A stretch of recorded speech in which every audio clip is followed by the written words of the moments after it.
Hello everybody, welcome to St. Anthony's High School. Jared Veluzzi here alongside Alex Rocco for this NYCH SFL AAA showdown between the St. Anthony's Friars and the visitors, the Christ the King Royals. Alex, of course, there's been two humongous news stories here all over the high school. Everyone's been talking about leading up to this game. We'll start on the offensive side of the ball. Star quarterback Robbie McGee is now gone. Yeah, it's a big loss to the Friars. McGee was the main player for the Friars. He had a lot of passing yards and a lot of rushing yards. He had that big touchdown throw to Justin Houston in the MetLife game, and it's sad to see him go because he's such a great player. But I think the Friars will be good starting Greg Randall tonight. Yeah, Greg Randall, of course, he's a great running option. He was the #1 wide receiver, but now him at quarterback. How do you really think he's going to fare tonight?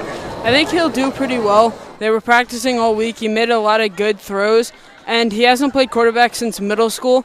But the Friars have a good offensive line and good weapons around him, so I think he's in the right situation.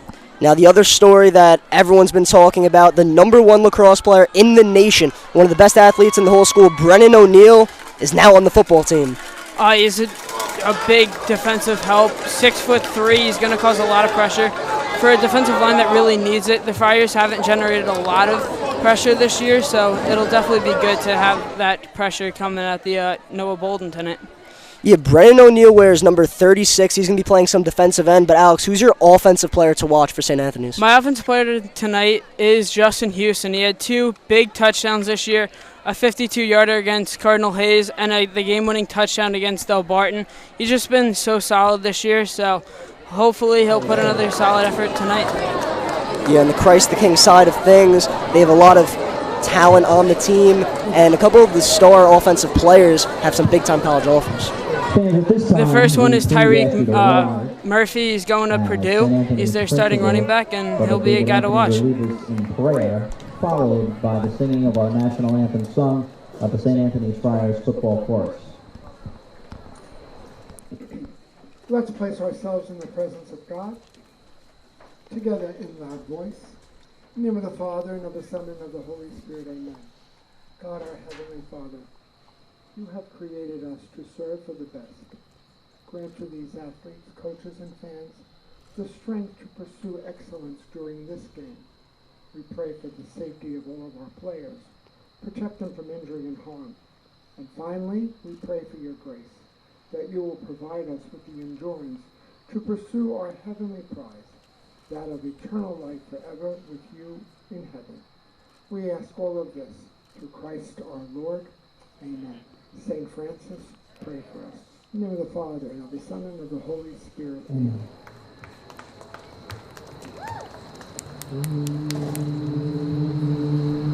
Oh, say, can you see by the dawn's early light what so proudly we hailed at the twilight's last gleam, whose broad stripes and bright stars through the perilous fight, o'er the ramparts we watched were so gallantly streamed, and the rockets' red glare, the bombs bursting in air, gave proof through the night that our flag was still there.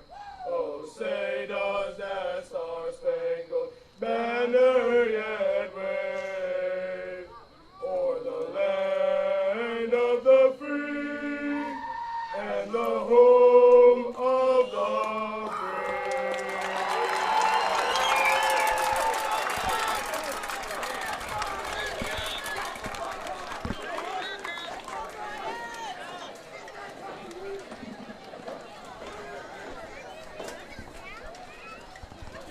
Beautiful, nice, beautiful, beautiful.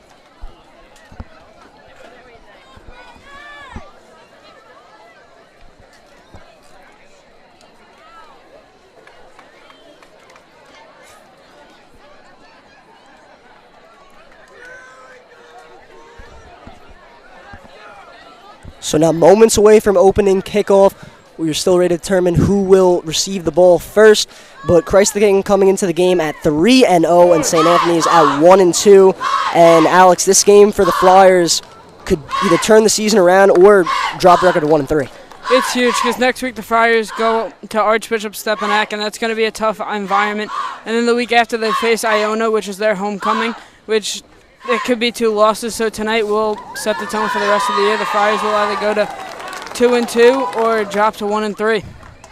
Yeah, the last 2 times St. Anthony's has played Christ the King, it has been a show for the Friars. St. Anthony's destroyed them both times, but Christ the King really returns everybody they had from a year ago and even 2 years ago. Yeah, they're a very dangerous team, and that shows in their record. They've scored 112 points this year, and they've only given up 17, and they're actually the 7th best team in the state. So it's going to be a challenge tonight for the Friars.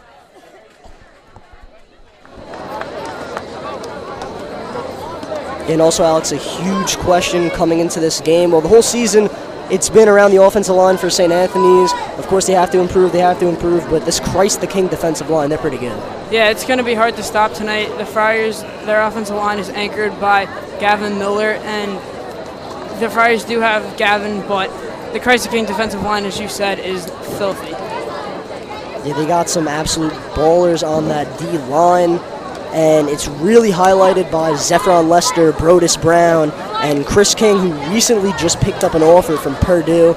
He has some big-time college interest.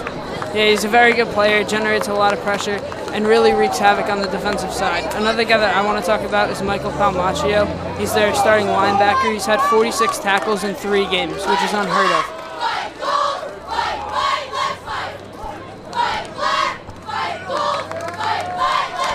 Yeah, Christ the King, great defensive line. Their linebacking core has been pretty unbelievable. A lot of them have racked up a ton of tackles so far throughout the season, but the Christ the King secondary, they haven't really been tested. It'll be interesting if Greg Randall can throw on these Royals.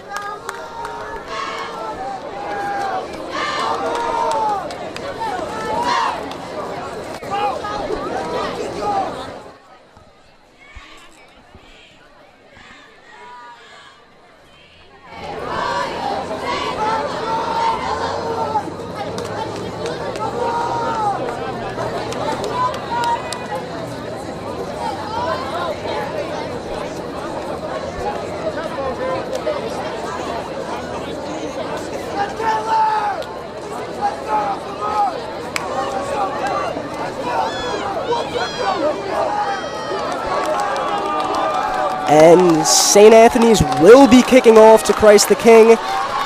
And we will get a chance to see this Friars defense against a very explosive Christ the King offense to begin this game. Galante to kick off.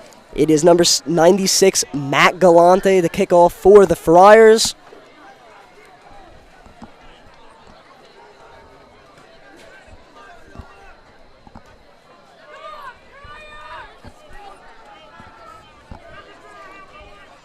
St. Anthony's in the black, Christ the King in the white.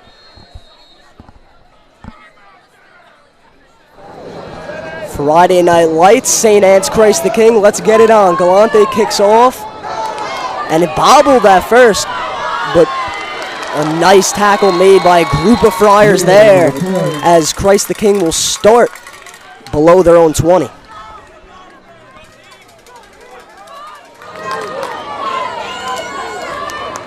So now getting onto the field for Christ the King, their quarterback, Noah Bodden, leading this very explosive Royals offense. And they went to Pennsylvania and made an early season statement, Alex. Yeah, they won 52-14 over Pottsgrove. And Noah Bodden in that game was 20 for 37 for had 507 yards and 3 touchdowns. Just an absolute showcase through the air. He's the second best player in the 2021 class, and it's going to be a tough test for the Friars tonight. Now the player we were talking about in our open, Brennan O'Neill, number 36, located on the bottom of your screen. The 1st and 10, snap to Bodden, pressured by O'Neill right away, but the pass is out to the near side. And a flag is on the field after the catch by Khalil Harris. Flag on the play. Gifford on the stop for the Friars. Gifford makes the tackle. We'll see what the flag is.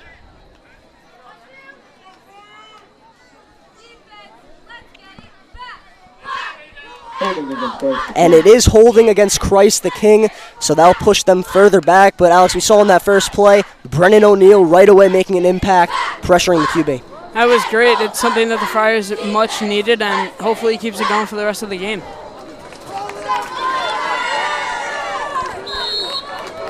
So now they're starting from their own 10. And it'll be Bodden in the shotgun, 2 receivers on the lower end of your screen, and 2 to the 4. It's Murphy in the backfield. Bodden takes a snap. The feed is to Murphy, but he's tackled and brought down for a short gain.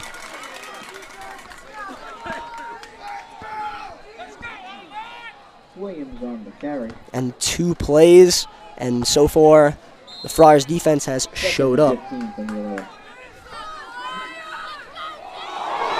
Now the snap goes over Bodden's head. Bodden now scrambling the end zone. He's going to toss it before the pass was dropped by number 9, Talik Battle. And a great start for the St. Anthony's defense so far.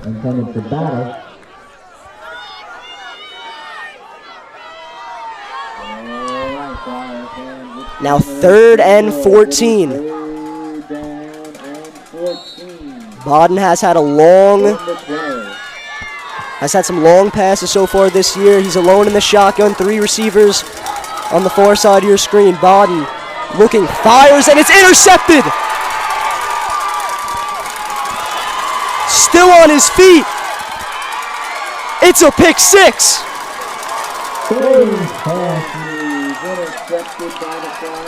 It's number 19, Chris Bardak. And just like that, it's 6-0 St. Anthony's. That was exactly what the Friars needed to get out to that early lead. They've been struggling this year, and hopefully this game can turn the tide, but that was a huge play by Chris Bardak. Yeah, Bodden's accuracy has been unbelievable so far this season, but he overthrows that one, and it's Chris Bardak making the play. St. Anthony's up 6-0.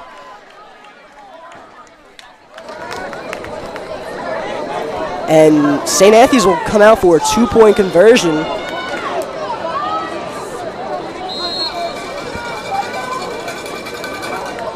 As O'Neill is on the field, Randall looking like he might take the snap. And he does. It's going to be a feed to Justin Houston, but he is short, and the tackle is made by number 6, Chris King.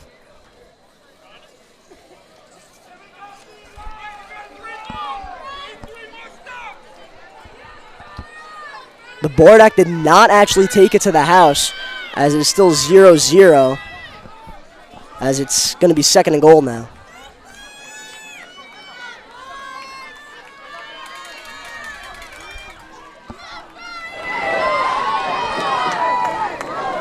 As it's going to be Randall in the shotgun, Houston to his right, O'Neill to his left. The feed is to Houston again, and Justin Houston breaks the plane. Touchdown, St. Anthony's.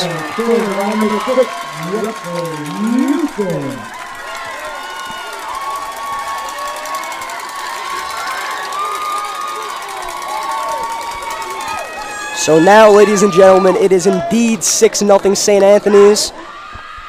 2 carries to Justin Houston, and the Friars get the early lead.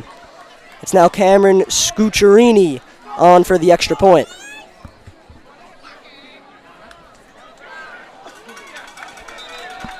And the extra point is no good by Scucciarini, but nevertheless, it's a Friars touchdown, and Alex, the 6-0 St. Anthony's lead. Oh, they needed that. If the interception gave them great field position, and the Friars have actually been using Justin Houston more. Started off the year at wide receiver. They have been transitioning him to running back.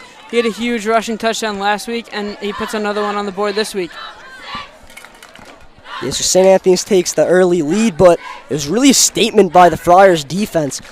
Early on, stopping the Christ the King running attack before an eventual interception by Chris Bardak. A lot of pressure generated by the Friars on that, especially by number 36, Brennan O'Neill. Hopefully that can keep going for the rest of the game, but it's a great start for the Friars. But one interesting thing I saw was Brennan O'Neill is also playing some offense too. So Coach Minucci going to find some interesting ways to use number 36 for the Friars. And once again, it'll be Matt Galante to kick off for St. Anthony's. Has 10 minutes and 24 seconds left in this first quarter. St. Anthony's leading Christ the King by the score of 6-0.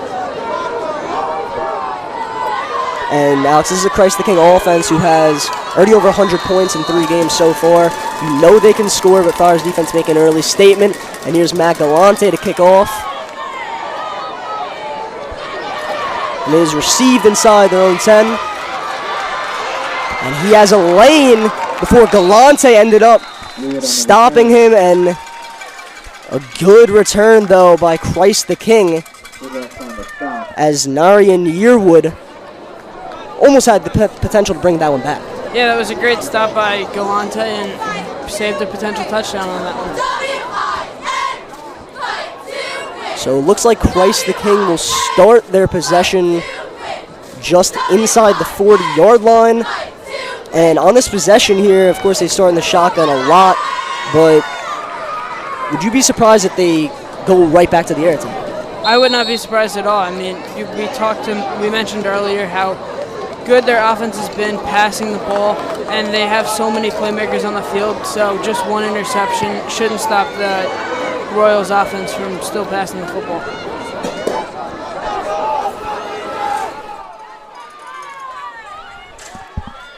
Now, one player for Christ the King you got to watch out for, number 11, Jarrell Billups. He's only around 5'6", but he can make some plays with the ball in his hand. Bowden's pass complete to the far side. And that one's good for about 7 or 8 yards. That was Stanley Oxford with the catch. Complete to Oxford. And Alex, one thing with this Christ the King team, they're a pass-heavy team, but they have so many guys who can catch the ball. Yeah, even their running backs can catch the ball. Tariq Murphy, he's an explosive playmaker. He's on the bigger side, but he can still make people miss. And Tariq Murphy usually wears number 4, but it seems that he will be wearing number 27 tonight, as the snap a little bit high, but the give is to Murphy. And Tariq Murphy's got the first down. Christ the King moves the chains. Williams on the carry. That's good for a Royal first down. So now the ball into St. Anthony's territory. Christ the King 1st and 10 at the 48-yard line. It's going to be Bowden in the shotgun. And the give is to Murphy once again, and Murphy goes right through the hole, and that's good for about 7 yards there. There's that power showing by Murphy. It's going to be a tough test for the Friars defensive line to stop him. Christ King also has a big offensive line. Christ King right back to the line of scrimmage. They're going to give it to Murphy one more time. He's got the first down and more. And Tyreek Murphy moving the chains for Christ the King. He's really stepping up in this game. Early pick by Bowden, so they decided to give the ball to Murphy. See if he can keep this one going. So Bowden in the shotgun. 2 receivers to his right, 1 to his left. As it's Murphy lined up behind him. Now looking over, maybe changing the play call here is Bowden. And now the feed is to Murphy once again. And he is bottled up as Christian Taylor and Brennan O'Neill bring down Murphy. Taylor in on the stop for the Friars. So now 2nd and 8 here. As they have given the ball to Tyreek Murphy. Seems about 4 straight times here. It's worked for the most part. We'll see what Christ the King does on this play, and the feed is to Murphy once again. And Murphy lowers the shoulder. He'll be close to that first down marker. But it looks like he'll be just about a yard short, but Murphy is limping off the field now. It's not a good sign for Christ the King. He's one of their best playmakers. Samarky Williams now in the backfield for Christ the King. And the feed is to Williams, but he is stopped. And it's Brennan O'Neill with the tackle. What an effect Brennan's making in his early Friars career. 2 huge plays on this drive. And this is about to be a huge play. 4th and 1. Williams still in the backfield. Murphy looks to be on the sideline. And it is getting loud here.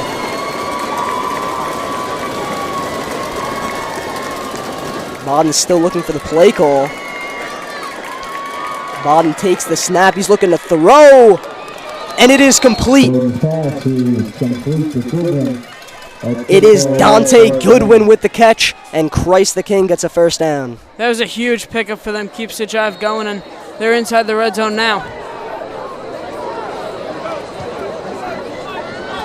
Goodwin, one of those wide receiver threats, has 12 catches on the year, had a huge game against Pottsgrove High School from Pennsylvania. Snap is to Baden, the handoff to Williams. And Williams is tackled right around the line of scrimmage, and it looks like Christian Taylor makes another stop. Christian Taylor's been the anchor of this Friars defense. He played a lot in his junior year, and this year he's kept his play up, and he's really dominating this year. So now 2nd and 9.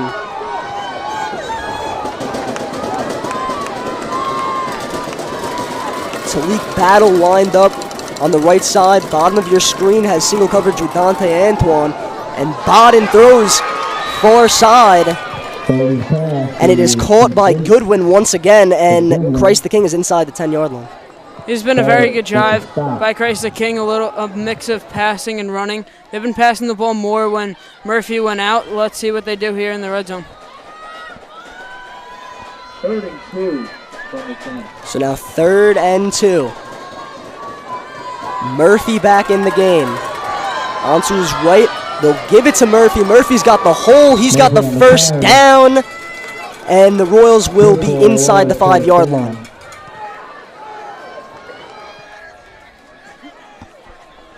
First and goal from 2.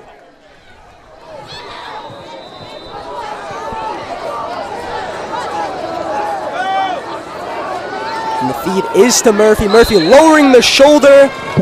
And it's a touchdown for Christ the King.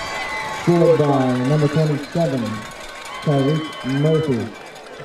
So Christ the King marches down the field. A bunch of carries go to number 27, Tyreek Murphy. He does his thing.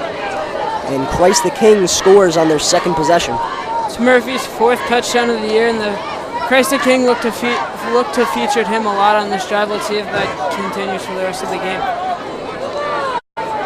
And we'll see if Christ the King can nail their extra point here. As it looks to be Leroy Marshall kicking the PAT. And it is blocked.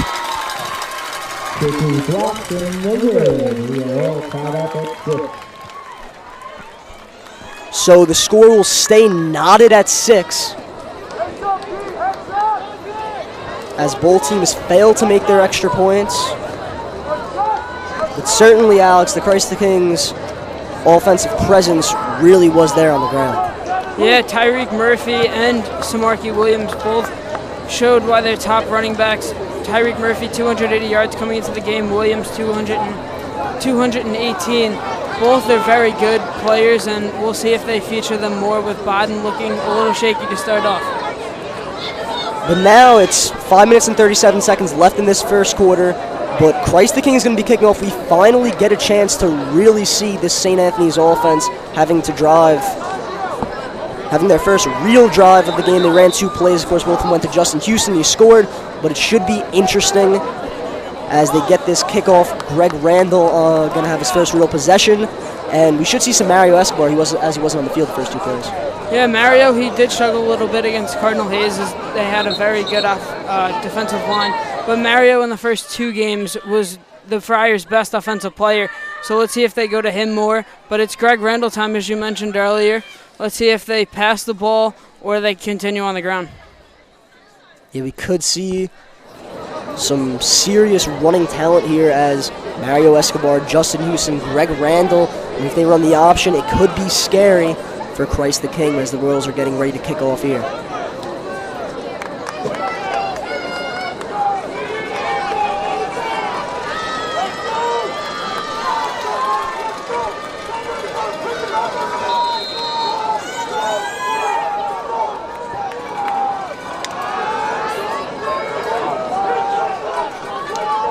Leroy Marshall to kick off.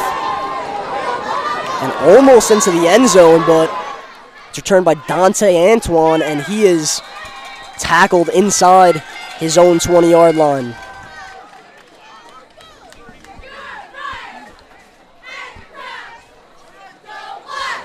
So now Greg Randall and this Friars offense coming onto the field. And we've been talking about this. We could see a lot of running from them. We'll see Randall's passing ability on this play, but you mentioned Justin Houston earlier as your player to watch, and he already has a touchdown. What's some of the other impacts you think he can make here? I think he can have a big impact through the air. He's been the Friars' best receiver this year, so he's very fast, and they run a lot of option with him in the backfield, and he could just make plays all over the field. So it's going to be Randall in the shotgun, Escobar to his left. And Randall throws a screen pass to Houston, but Houston gets nailed. And a great defensive play there by Christ the King, as it looks like it was Genesis Inns on the stop. It was a very good stop. I was actually surprised that the Friars threw on the first play. Thought they were going to run the football, but let's see how this rest of the drive goes. Also another matchup to watch, Christopher Eaton against Gavin Miller on the line on the lower side of your screen. And it's a sweep to Houston on the far side, but Houston is chased down by that man, Chris King. That was a very good play by King. There is that man Houston again, but Christ the King bottled him up. So now 3rd and 10, as both plays went to Houston, but no positive yards as the Friars have a big 3rd down coming up here.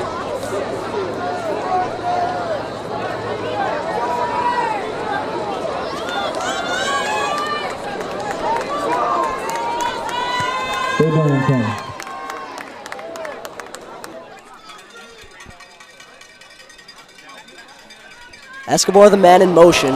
It is a pass to Mario Escobar, but he goes down on a knee. So the play will be stopped, and St. Anthony's facing 4th and 11 as the punting unit will now come onto the field.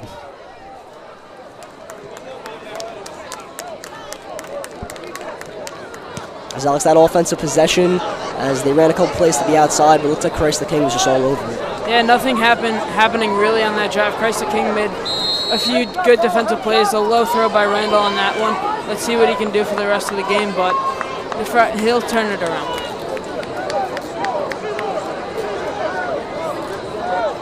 So on to punt for St. Anthony's. It does look like it's Jake Messina with 3 men in front of him. Messina takes the snap as he delivers that one, as it takes a little bit of a Friar bounce, but it will still be into St. Anthony's territory to start this drive. Looks like Christ the King will get the ball on the St. Anthony's 47.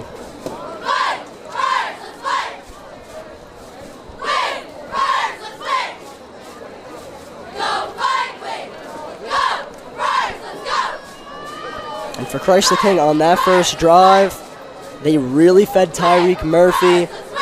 If you're the Royals, do you just keep on pounding it here? I mean, it showed on that last drive. He had a lot of success, so I feel like if they want to keep scoring, I think they should pound the rock to him.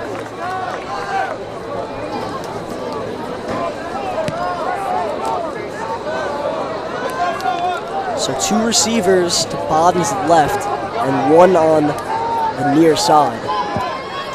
As Murphy once again in the backfield. Snap a little high. Murphy runs into one of his own linemen as he takes a fall, but does get a couple yards.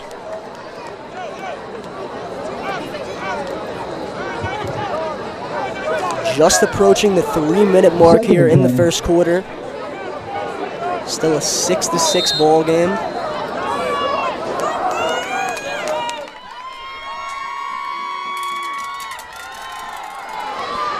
As Bodden unleashes a deep ball, just missing his man Talik Battle. That would have been a huge play if Christ the King converted on that one. A little overthrown, but expect more of that from Bodden tonight as he has that dominant arm. And Talik Battle really showing off the speed there as he got behind the St. Anthony's secondary. Scary moment there for the Friars, but it is now 3rd and 10. Big play coming up here Murphy's lined up to Bodden's right. Two receivers on the far side, one to the near. Bodden takes the snap. Bodden fires and it's caught. Inside the 20 now. It's Dante Goodwin for his third reception of the game. It was a huge play by Christ the King to pick up on that 3rd and 10. And now they're inside the red zone. Good catch and run by Dante Godwin. And let's see how they approach this red zone. 1st and 10 from the 14. Now the feed is to Murphy before he falls to the ground, and it looked like it was Grant Gifford with the tackle. Gifford on the stop.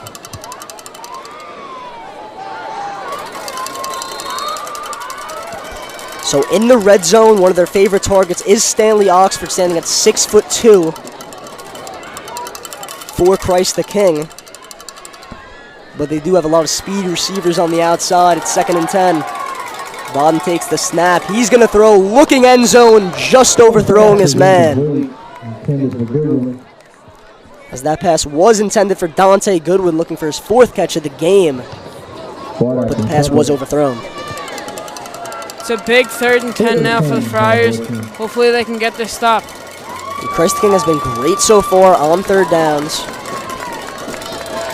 As Bodden has been really calm, but Friar fans do have to get loud here.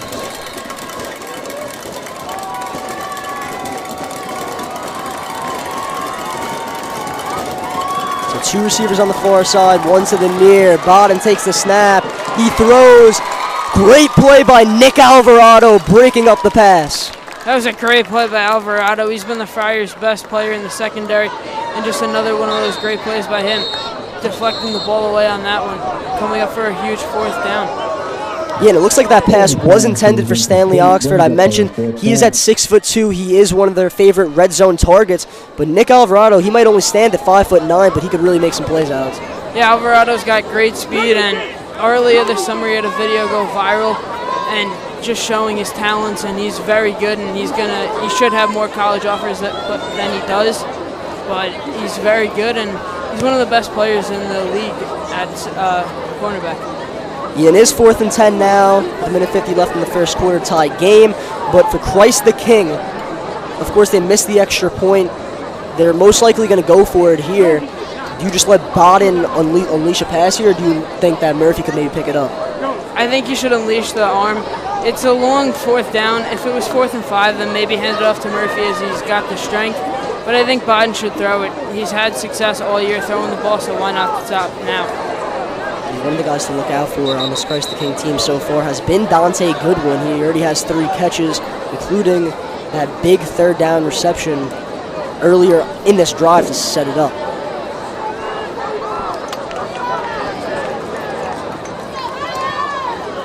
So St. Anthony's defense coming back onto the field now.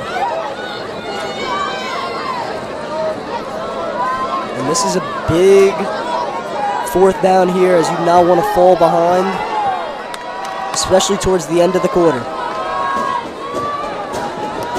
4th and 10 from the 14.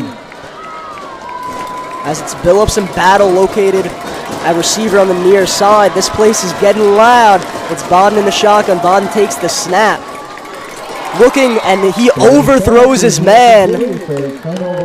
And it is a turnover on downs, and it looks like Bodden just missed his receiver there. Yeah, he's been a little off tonight, so that might lead to more attempts for Tyreek Murphy. Bodden's overthrown a couple balls. Let's see if this trend continues, but it's Greg Randall time again.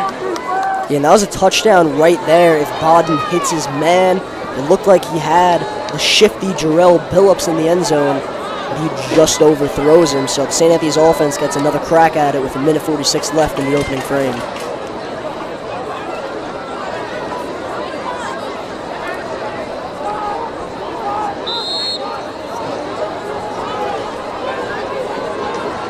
So 4 wide receivers, 3 to the near side, as it's Escobar in the backfield.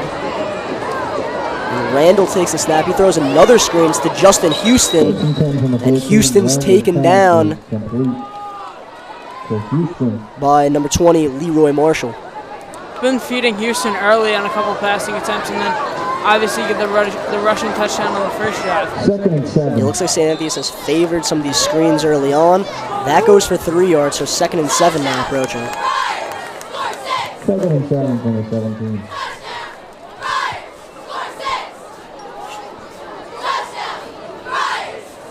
So it's Randall. Man in motion is Houston. And Randall keeps it. Randall makes a few men miss.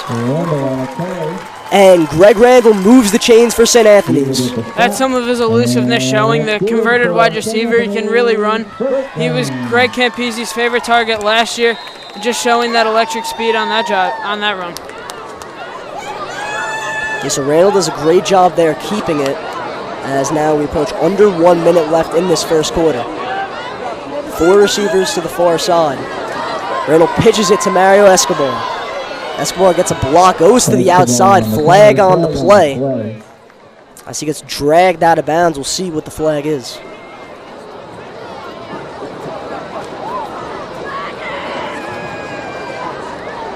Chased out of bounds by Hamilton.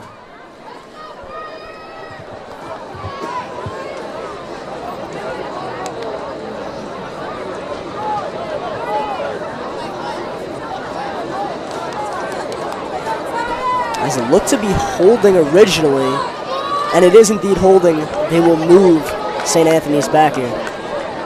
That was a tough penalty on the first play of the drive, but Friars backed up a little bit. Let's see how Greg Randall faces this.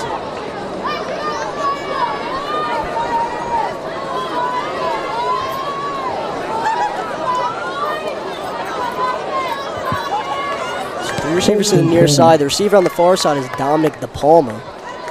There's 25 seconds left here in this first quarter. The give is to Escobar, with nothing much doing for the St. Anthony's running back. Escobar on the carry. So now under 10 seconds left in this first quarter. And the Friars will let this clock run out. That's the end of the first quarter. So at the end of the first quarter, we are all tied up at 6. And it was a Tyreek Murphy touchdown for Christ the King to tie the game up. And Justin Houston really opened it up, giving the Friars a 6-0 lead. An interception by Chris Bardak highlighted that first quarter. And the St. Anthony's defense had a good first possession, picking off Noah Bodden. But then the second possession, Tyreek Murphy really got the best of him. I think the Friars defense had a great first quarter. They generated a lot of pressure, highlighted by Brennan O'Neill and Chris Taylor, and that pick that you mentioned by Chris Bardak and that return by him really set the Friars up in a good position, and the touchdown by Justin Houston. Overall, it's a very good first quarter. Good first quarter for Greg Randall in his first appearance, so hopefully the Friars can keep going for the rest of the game. Yeah, to open up the second quarter, they're going to have to face a 2nd and 18. And, of course, that's not easy. The Friars really haven't shown a pass downfield yet, as it's been mainly screens and sweeps and also pitch to Escobar so far to highlight the first quarter. We'll see what the Friars do, as they potentially might have to throw the ball downfield if they want to pick up the first down.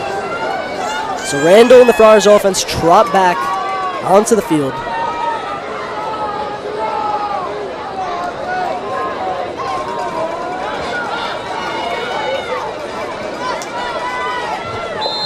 And now St. Anthony's going from left to right on your screens, as a fresh 12 minutes on the clock here for the second quarter.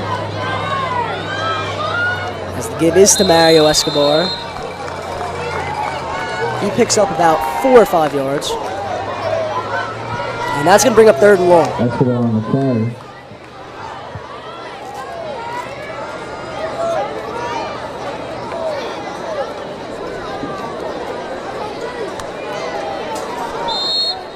So now it is 3rd and 17. Unless if St. Anthony's just wants to get a few yards to put them in better position to punt it, they will have to throw the ball downfield or maybe try to have a screenplay go big here. So Randall now drops back, facing some pressure. Randall now goes to the far side. Gets past one man before getting taken down by number 20, Leroy Marshall. By Marshall. So Randall scrambled to his left there, beating one man, but eventually brought down, and the Friars punt unit will now come onto the field.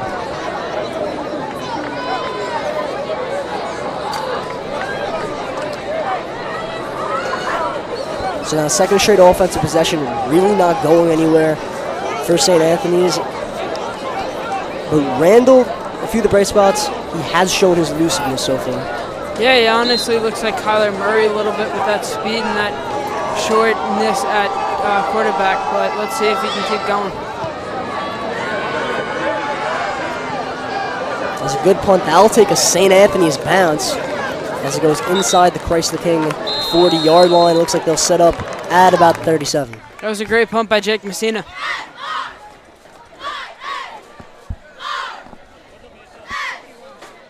So now in the last possession, Christ the King did go down the field. They got inside the red zone, but St. Anthony's defense held. A great play by Nick Alvarado, forcing it to be 4th down before Noah Bodden just missed one of his receivers. But the St. Anthony's secondary will have to make a couple more of those plays to stay in this game. Yeah, the secondary's been good. They made the plays when they've had to. Let's see if it can continue.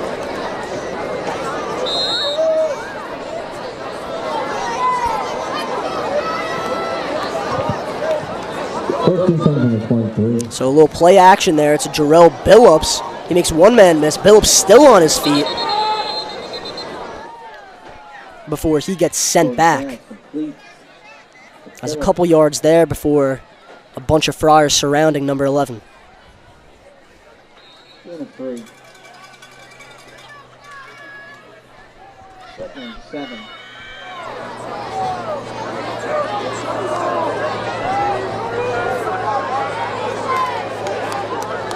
Bodden looking over to the sideline for a signal as Christ the King facing 2nd and 10. It's Tyreek Murphy making a man miss. Murphy's still going before he gets wrapped up, but that was a good gain there, getting about 5 or 6 yards. Yeah, very good gain, making it a manageable 3rd down, and let's see if they're going to keep on pounding the rock to Tyreek Murphy. 3rd and 1. And now it's 3rd and 1. And the give is to Murphy. Murphy stiff arms one, but he is brought down into the backfield. It's the duo of Taylor and O'Neal bringing down Murphy. That duo has been great tonight. A bunch of tackles by O'Neal and Taylor. Let's see if they can keep going with that great pressure.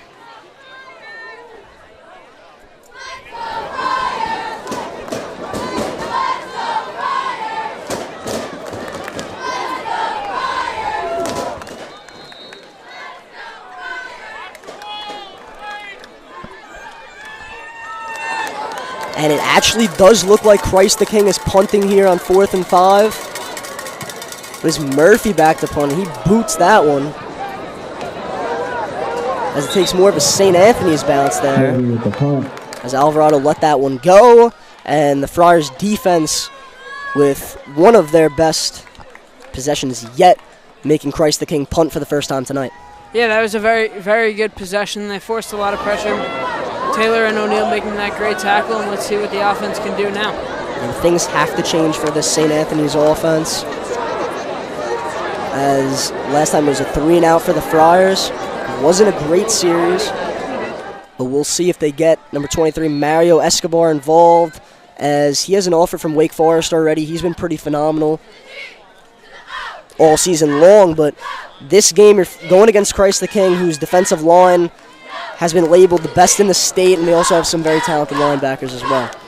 Yeah, I think they should get Mario involved more in the passing game, as he has great speed and open space, so let's see what they do on this drive.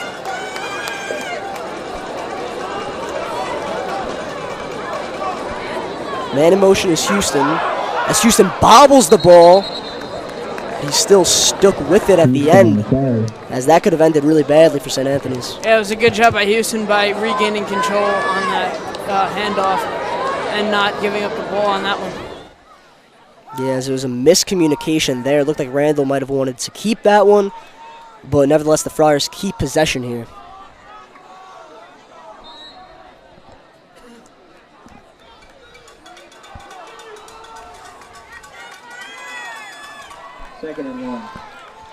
So now second down for St. Anthony's.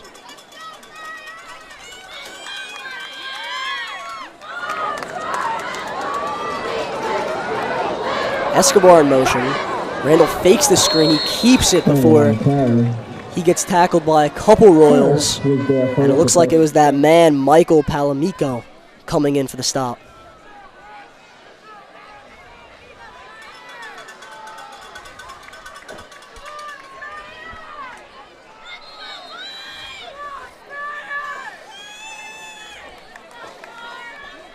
And we look at that defensive line for Christ the King as Zephron Lester, Chris King, Brodus Brown, Christopher Eaton, all with Division I offers. And they've been forcing some havoc all season long for their opponents. A big third down for St. Anthony's. Randall takes the snap. He's looking. He fires one downfield. But that one's just over Justin Houston's head. That was the first deep throw of the game by Greg Randall. A little overthrown. Let's see if he can do that more in the game, but showing off his arm on that one.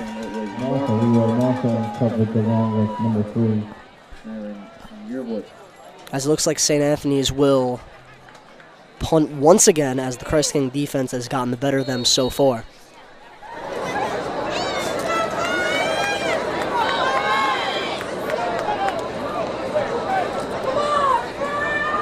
Fourth and 16. As it's Jake Messina once again coming out to punt.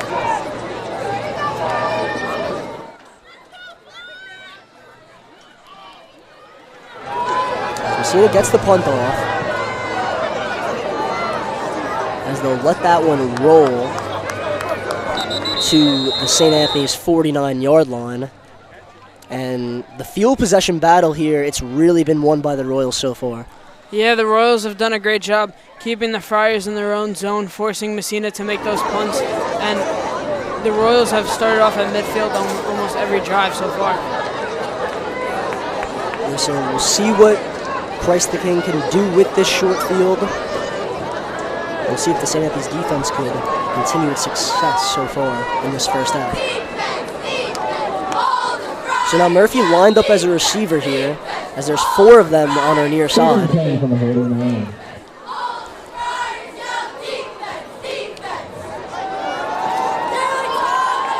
As Bond's going to launch one, and he just drops the pass from Bodden as it looked like it was number 9 Talik Battle. But Battle did get a step on Dante Anton there, as that could have been a big gain for Christ the King. Yeah, Battle showing his electric speed. He's the Royals' top playmaker. He's showing wide with that great speed, and he could have held on to that one. Would have been a huge play, but now back on second down. Yes, he has almost over 400 yards receiving in only a couple games. As Bodden fires, it's Dante Goodwin with the catch before Talbert and Hudson got the tackle.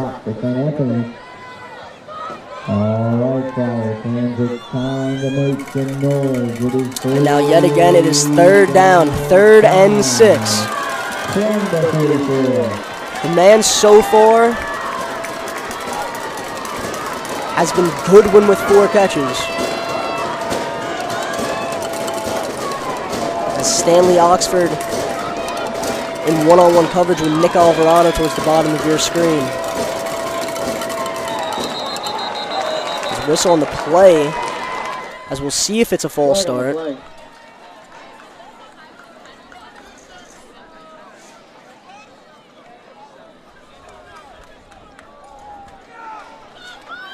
And it looks like Christ the King did indeed jump first. It's now much tougher third down. It is indeed 3rd and 11. From the 49. This is a big play with only 6 minutes left. Let's see if the Friars can hold him. Bodden takes the snap. He goes over the middle to Billups. A solid play once again. It's Christian Taylor. But a flag is down. We'll see which team it goes against.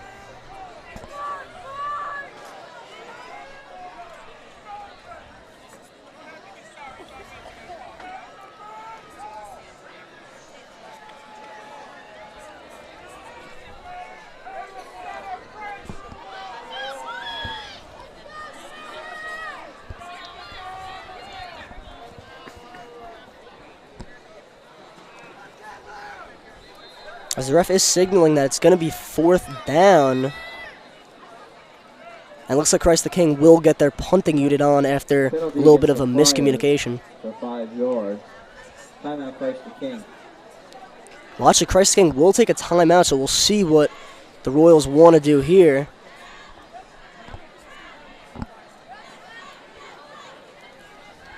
But the St. Anthony's defense making a couple good plays on that early Christ the King drive. St. Anthony's defense has been great tonight, making a lot of huge stops on the ball. Christian Taylor making another huge play in this drive once again. And Christian Taylor, he's been the guy all season, but he's had a couple huge plays so far. And Brennan O'Neill really making a pretty big impact so far with a couple solid tackles. Yeah, he's been in the backfield all night, putting pressure on Bodden and Murphy. Let's see if he can keep going, maybe generate a sack or two, and keep forcing those incomplete passes. Yeah, another linebacker, Christian Taylor, has been Mike Talbert. As Talbert had a tackle on this drive, he's had a pretty good season so far, as he'll look to continue making some plays as he wears number 44 in black. St. Anthony's defense goes back onto the field.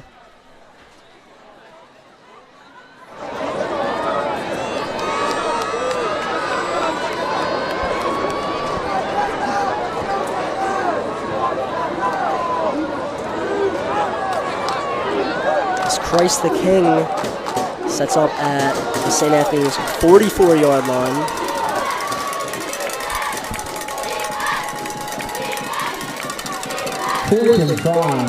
And it is 4th and 5 now. But it looks like they'll just punt it.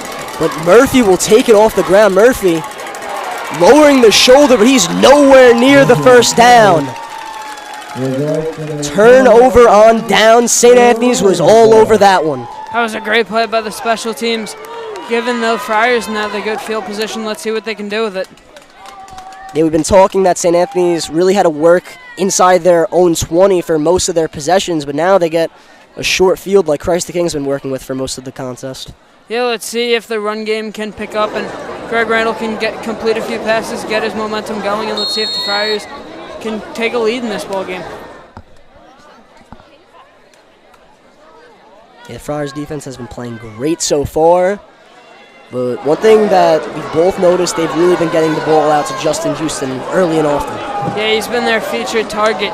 Bunch of passes to him and a bunch of runs. And 1st and 10 from the 48. So it's Escobar lined up behind Randall. As a little play action, Randall in trouble now, throws it to Jernigan. Jernigan holds on. He was taken down right away by a Christ the King defender. With the stop.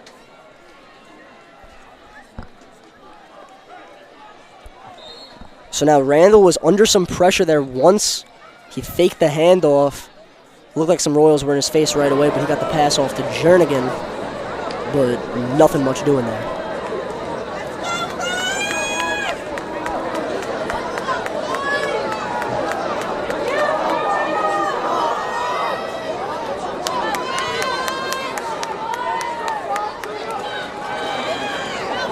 Pitch is to Escobar. And Escobar is brought down by, looked like, Kent Pierre Charles. So now St. Anthony's once again facing a 3rd down as their first 2 plays really went nowhere.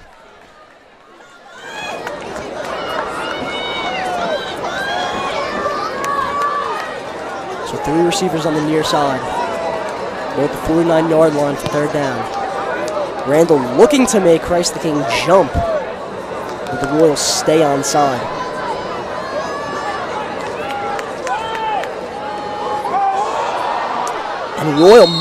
And Randall mishandled the snap, as he'll just fall on it, and it'll go to 4th down.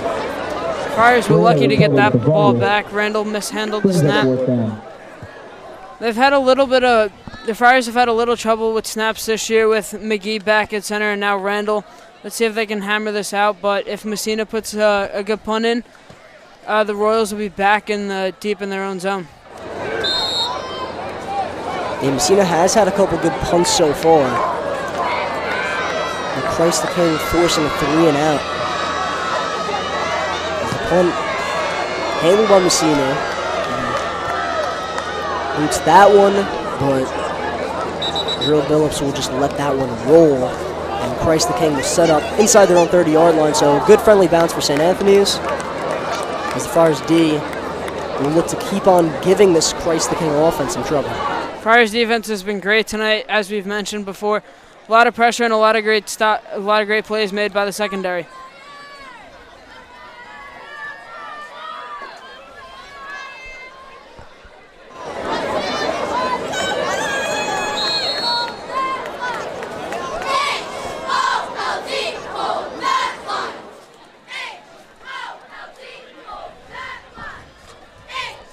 So St. Anthony's D-line right now consisting of 2 juniors and 2 seniors. Dayhill and Silver, the juniors. Gifford and O'Neill, the seniors.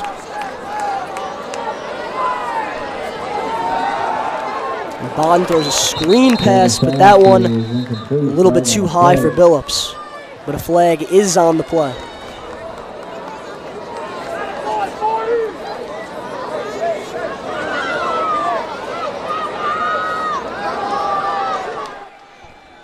As it looks like it could be a holding against Christ the King, and it is, so they'll back up the Royals.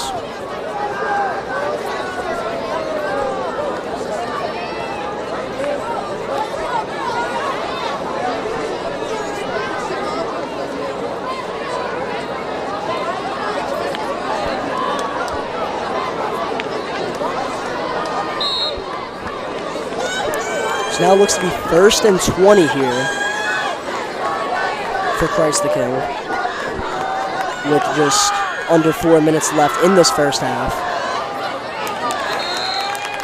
As good pressure there from the Friars, leading to another Bodden overthrow.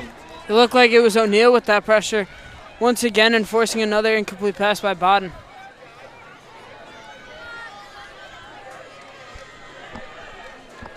It's now facing a 2nd and long here.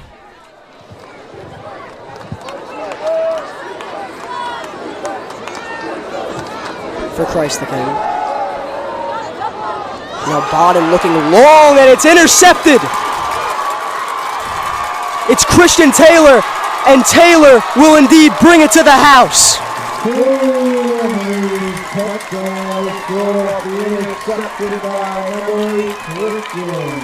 Alex, we've been saying it all first half long. Christian Taylor has been making plays. He's been making plays, and he makes a huge one right there. That was huge. The Friars really needed it. The offense stalling, and Taylor making a great catch and really putting the Friars, giving the Friars the lead on that one. And let's see if they can make the PAT to give them a 7-point lead.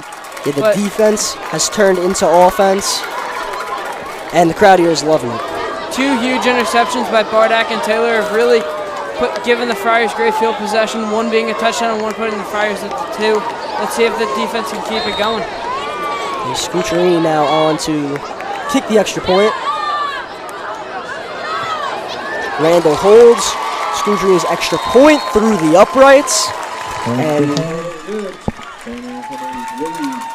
St. Anthony's is now up by a touchdown.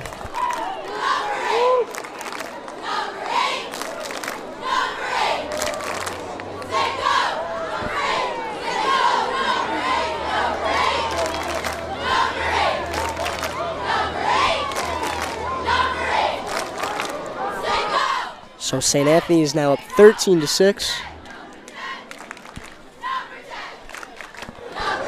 And Christian Taylor and the St. Anthony's defense exceeding expectations, to say the least, right now in this first half. They've been great, putting a lot of pressure on Bodden, forcing a lot of incompletions, and then the 2 interceptions. Bodden's been a little off tonight, and the Friars have been making them pay.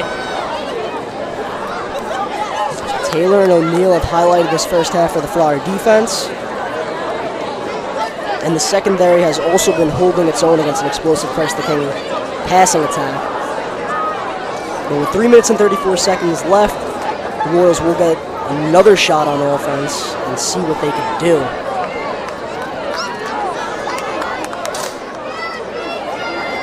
But Alex here, Christ King, they tried a bunch of passing plays, but it's really been Tyreek Murphy that's been working for them so far. Yeah, he's been their main source of offense. His Biden's been off. Let's see if they're going to go to him on this drive. It'll be interesting to see what they do. David Noah Bodden, he has over 1,000 passing yards in just 3 games. The Friar defense has played amazing so far.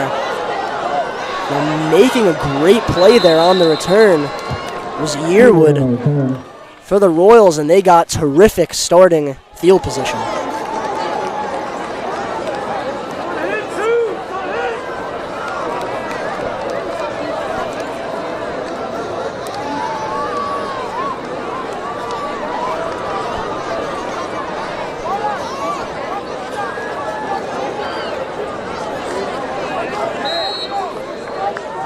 So the Christ King offense coming back onto the field. This explosive receiving core has been held in check, to say the least. Dante Goodwin has been the guy with 4 catches so far. And Talik Battle has showed off some speed, but Noah Bodden just has to hit his receivers right now. And the give is to Tyreek Murphy. Murphy dragged down by multiple Friars, but yet again, another flag is on the field.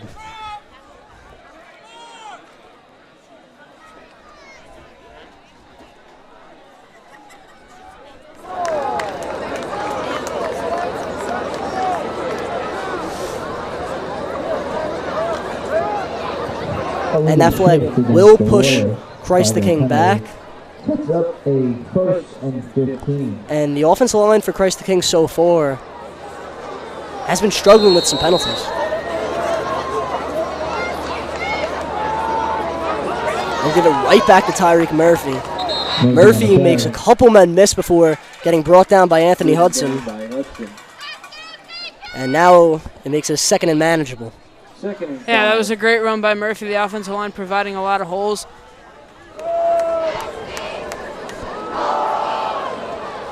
Feed right to Murphy again. He lowers the shoulder. He's right by that 1st down marker. We'll see where the ref spotted. With the stop, that's good for all your Royals. And that's going to be a Christ the King 1st down.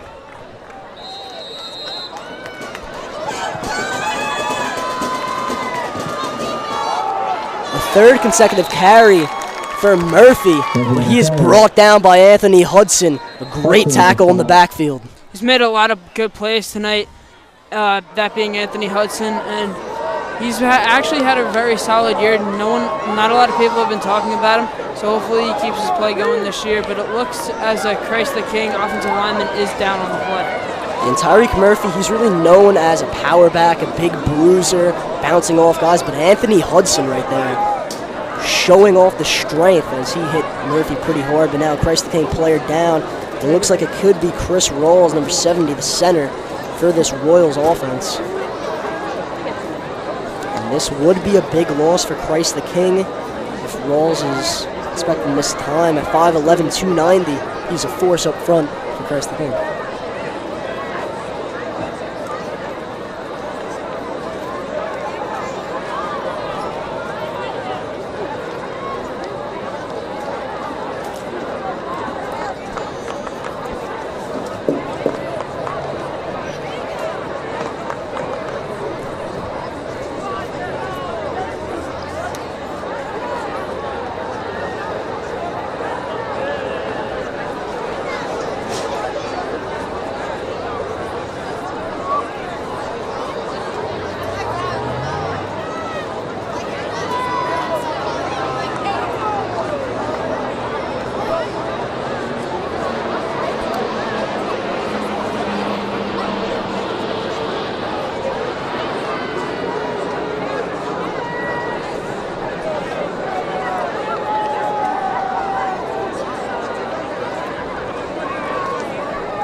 So it looks like Rawls will get up here. The play will continue. We hope for the best for Chris Rawls that he's all right. and that hopefully he'll be back in this game for the Royals. Now Christ the King facing 2nd and 9 after multiple carries were given to Tyreek Murphy. Yeah, Murphy's making a big impact on this drive. They're at midfield now, and let's see if he can keep it going. There's just 2 minutes and 37 seconds left in this first half. And after that second possession, we saw Christ the King move the ball with ease, it seemed like, as they scored their only touchdown of the game. But the Friars defense really made an adjustment after that. Yeah, the Friars defense has been great in pass coverage, forcing Bodden with the pressure to make some incomplete passes. Let's see if they adjust in the running game now to shut down Tyreek Murphy.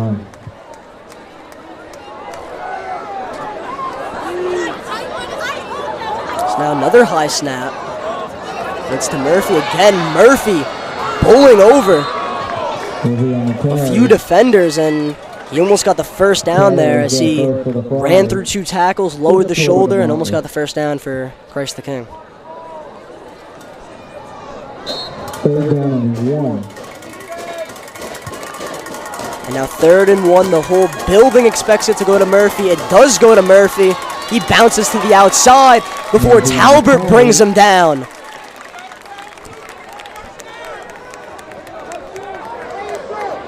And he will be short of the first down. As Talbert in on the tackle. As Murphy had to bounce to the outside there instead of going right up the middle. But at 4th and 1, Christ the King's offense stays on the field to nobody's surprise. Bodden is now under center, not in the shotgun for the first time tonight. QB sneak, and Bodden definitely has the first down.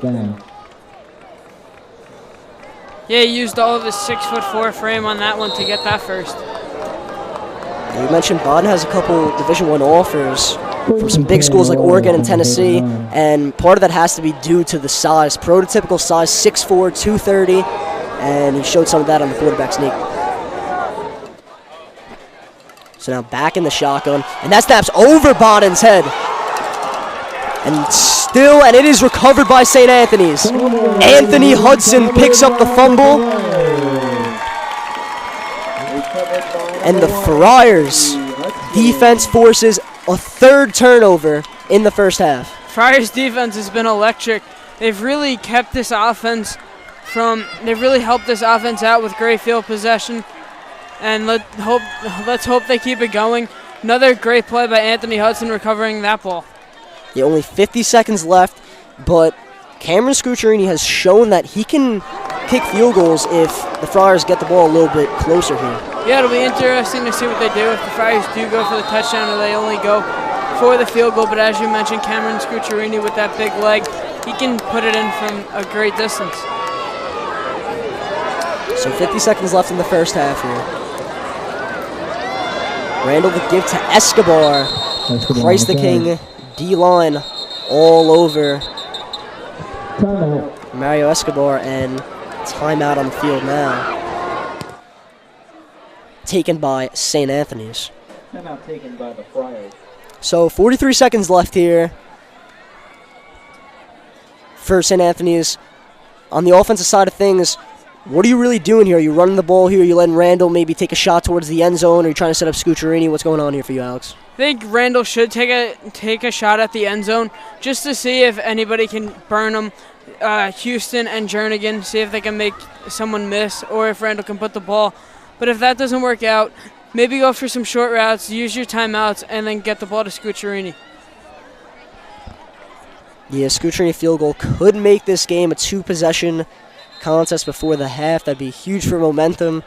Christ the King defense, stop for them. Would definitely help their confidence once they go into the lockout. Randall now goes back onto the field.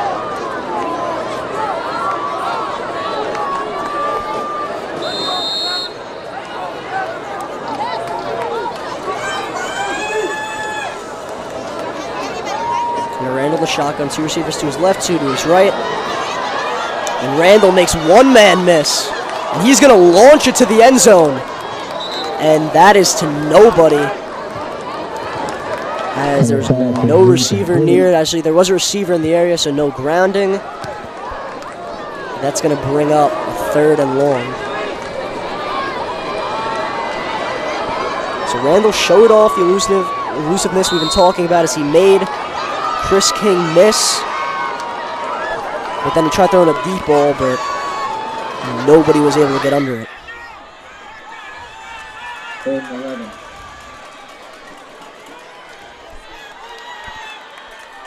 So now 3rd and 11. Randall takes the snap. He goes to the near side. Randall's still looking. He's going to take off with it as he gets out of bounds. Randall run out of bounds. And not too much yardage there, so it's going to bring up 4th down.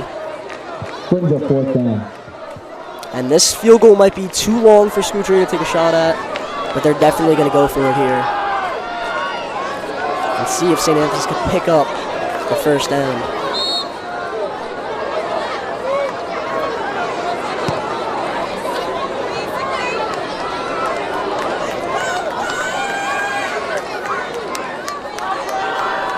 So on 4th and 9, definitely a passing situation here, unless if you're trying to surprise. With Jaden Jernigan, who hasn't gotten that many targets, he is a big frame here if you want to throw a jump ball. He's towards your lower end of the screen, where number 3. And trying to draw him off side, so he'll take the snap. As he's going to throw deep, as it is broken up, as it was almost intercepted. But Leroy Marshall making a great play there for the Royals, knocking that one down. Marshall with the coverage for the Royals.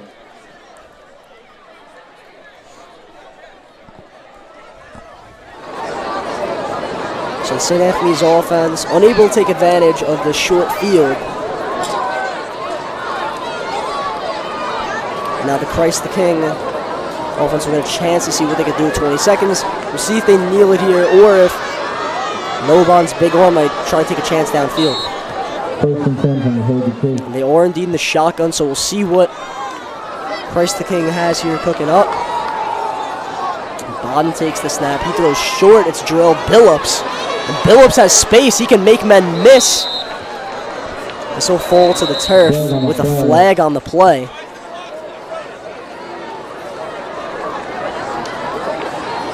Good idea there as Bodden got it to the shifty Billups, who had 7 catches for 124 yards and a touchdown against Farrell. So he could really move, but we'll see what the flag is on. And once again, Alex, an offensive penalty. That's going to go against Christ the King. Christ the King has taken a lot of offensive penalties tonight. It really has hampered their offense.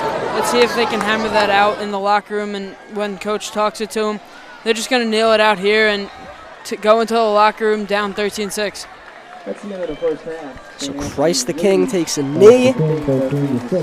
And at the end of the 1st half, St. Anthony's 13, Christ the King 6. The Friars defense making plays all over the place. It was a Justin Houston touchdown to get St. Anthony started, followed up by a Tyreek Murphy short run for Christ the King. But Christian Taylor, who was making plays all 1st half long, comes up big with the pick 6. We'll be back with the start of the 2nd half after this.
You lose control. Music make you lose control.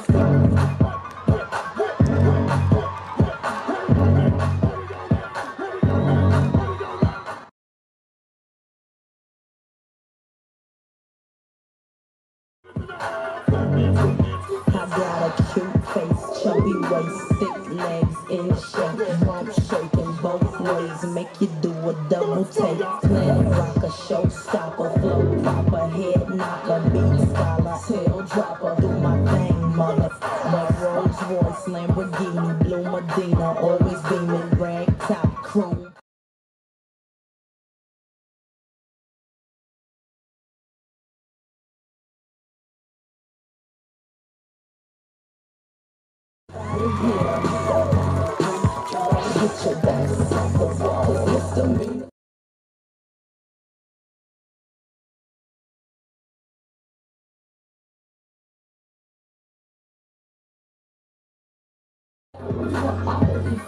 Fellas, no one can do it better. She'll sing on acapella.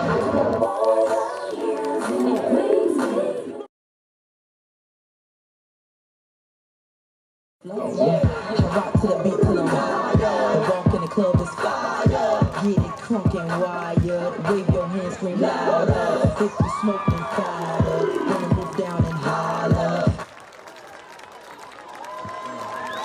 The St. Anthony's Varsity Cheerleading Team.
Is a jazzy fizzle production.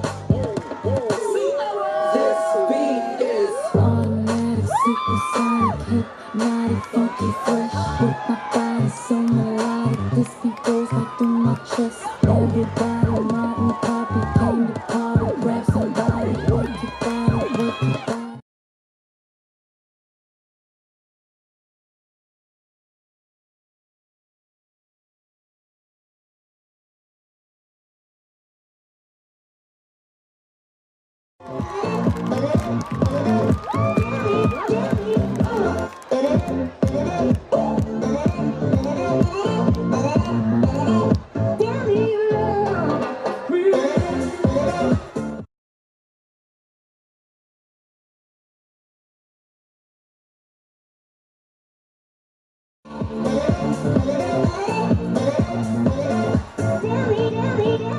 My nails, hair, hips, heels, nails, hair, hips, heels, nails, hair, hips, heels, nails, hair, hips, heels. Girl, what did that girl just say? Girl?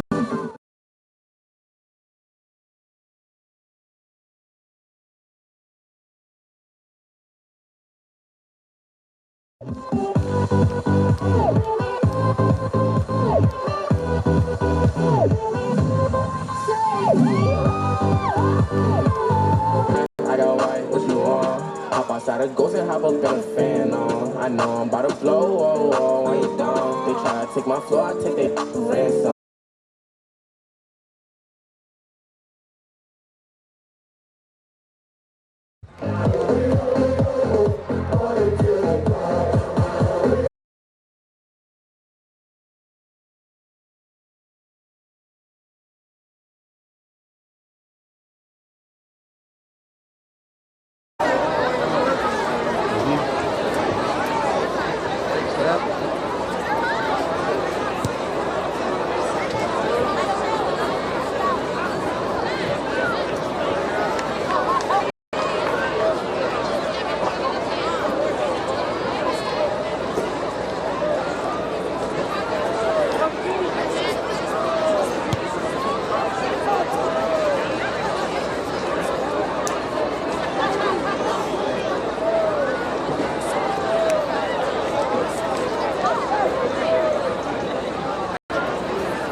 Yeah, I did. And a little bit further out.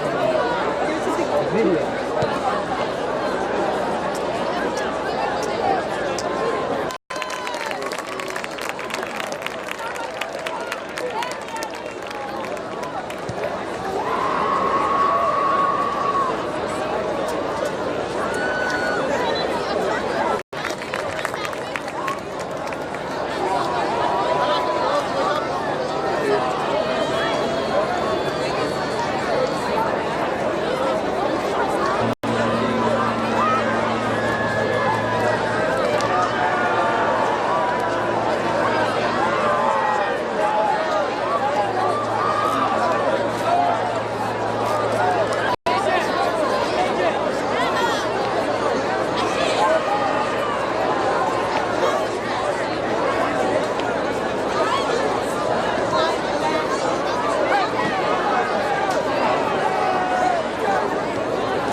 Illegal substitution penalty.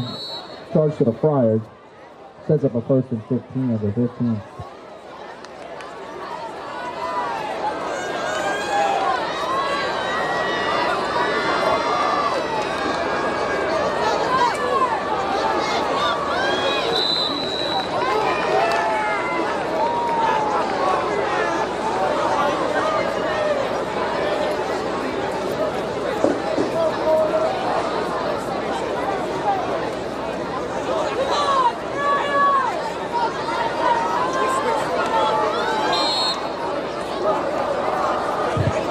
Randall on the carry. No gain. 2nd and 15.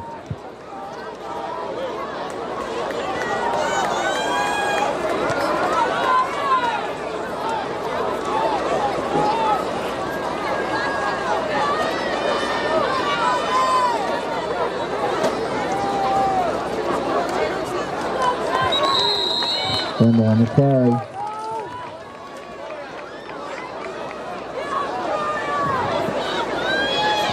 Flanagan with this, or excuse me, it was Marshall with the stop. 3rd and 8. As O'Neal, and it looked like that might have been Gifford on the field too in an offensive set. They're both now off the field. As De Palma goes back on it, and so with Jernigan and Houston on the near side. And Randall once again under immediate pressure. He's going on the far side. He's going to launch one before it falls incomplete. As Kent Pierre Charles on the coverage. And that's going to force another 4th down for St. Anthony's. Another tough drive on offense for the Friars. Really have gotten nothing going, but their defense is playing so well, and it really hasn't hurt them so far. Let's see if it comes back to bite them. Yeah, a big part of it, though, Jake Messina has done a great job punting the ball so far. We'll see if he has another good one here. As it's a low snap, Messina gets that one off with ease. As it's picked up by Billups. Billups making a few men miss. Billups still on his feet as he brings that one back to the Friars' 31-yard line. Great return by Billups there, giving Christ the King great field position to work with to start off the second half. Jarrell Billups, maybe not that big in stature, but I've said it a couple times over this broadcast, man, did this cat move.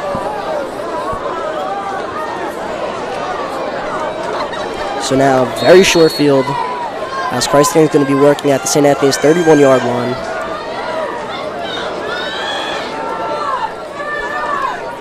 And we'll see if St. Anthony's defense could hold this Christ the King offense. They had a great first half. We mentioned this Christ the King team, they're averaging over 30 points per game leading up to this contest. They haven't showed too much tonight. As the handoff is to the sophomore Williams, and Williams is going to get about 5 or 6 yards. So Tyreek Murphy is the big power back, but Samarky Williams really brings a change of pace factor as his agility and speed really getting showed off there, just the sophomore. And Williams stays in the backfield. And another carry. It's going to be a keeper for Noah Bodden. Picked up by Hudson. That's good for a Royal first down.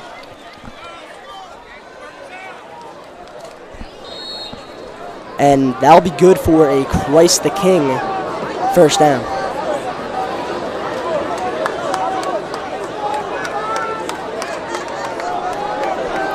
So it's Talik Battle on the near side of your screen, as he's showed off some wheels so far. Bodden launches one, and there is a flag on the play, as it was intended for Goodwin. That's most likely going to go against the Friars. We'll see what the refs call it.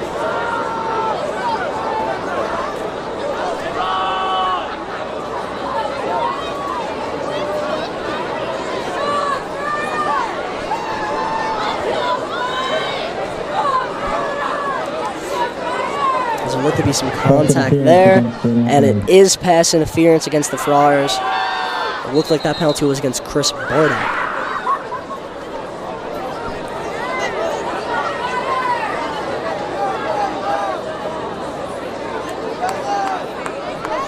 Christ the King setting up now for first and goal.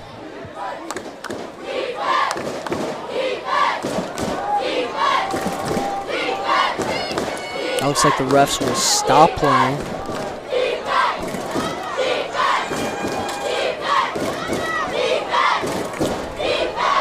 With 9:18 left in this third quarter, Christ the King down by 7, but it could all change here on this possession. And they give this to Williams. Williams bounces back to the outside, cuts to the middle of the field before he is drilled by Mike Talbot. On the carry. That's good for a Royal first down.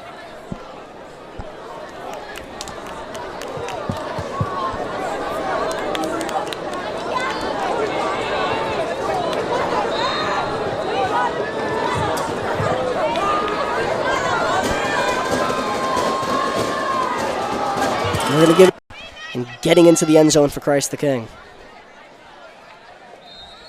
That was exactly what Christ the King needed on that drive. They got the good field position from a good defensive stop, and they capitalized on it.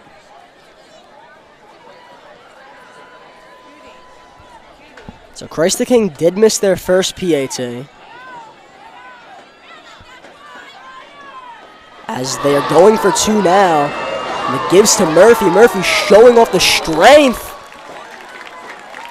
But we'll see if he's marked short. Two-point conversion is no good. And the 2-point conversion is unsuccessful. So St. Anthony's will stay on top, 13-12.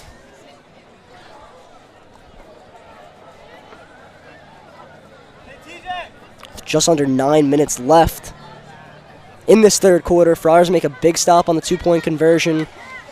And Alex, a big theme in high school football that we've seen is, missed extra points. Christ the King, they could be leading this game right now if they just hit 2 PATs after both of their touchdowns. Yeah, a lot of teams have had struggles with hitting their PATs, and a lot of teams have actually gone for 2 this year. But as you said, Christ the King could have been winning if they did hit their PATs. I'd expect them, if they do score any more touchdowns, to continue to go for 2. But the Royals get a touchdown here in the third quarter. And if you're St. Anthony's, the defense, they've been playing phenomenal so far. But the offense really has to start moving the ball now. It doesn't seem like they're going to hold this Royals offense just to 12 points for the entire game. Even though they've been playing great so far, just a lot of playmakers on the other side of the ball for Christ the King that can just make a lot of opportunities happen. This is the drive for the Friars. If they want to start to pull away in this game, they need points on this drive to really open up this game.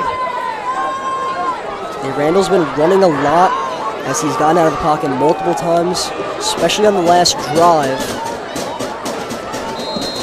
But we'll see if maybe Justin Houston or Jaden Jernigan can make a play for St. Anthony's here.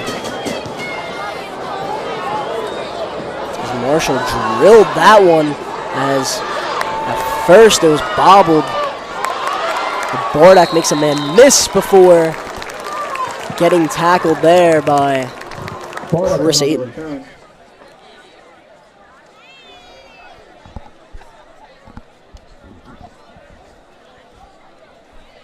So the offensive line did have a little bit of a hard time last drive.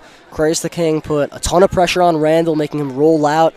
So definitely need to step up a little bit and give Randall some more time to maybe look downfield or even just have some holes to run through, it looks like. Yeah, the Friars receiving core is a little depleted. As we mentioned, Randall going from wide receiver to quarterback, and wide receiver Mike Nasty out with a groin injury. So 2 starters that have normally not played are in there now for the Friars. So now Escobar back in the game for St. Anthony's after he did not make an appearance last drive. As Randall now gets a block. Randall goes to the outside, goes out of bounds for a decent gain.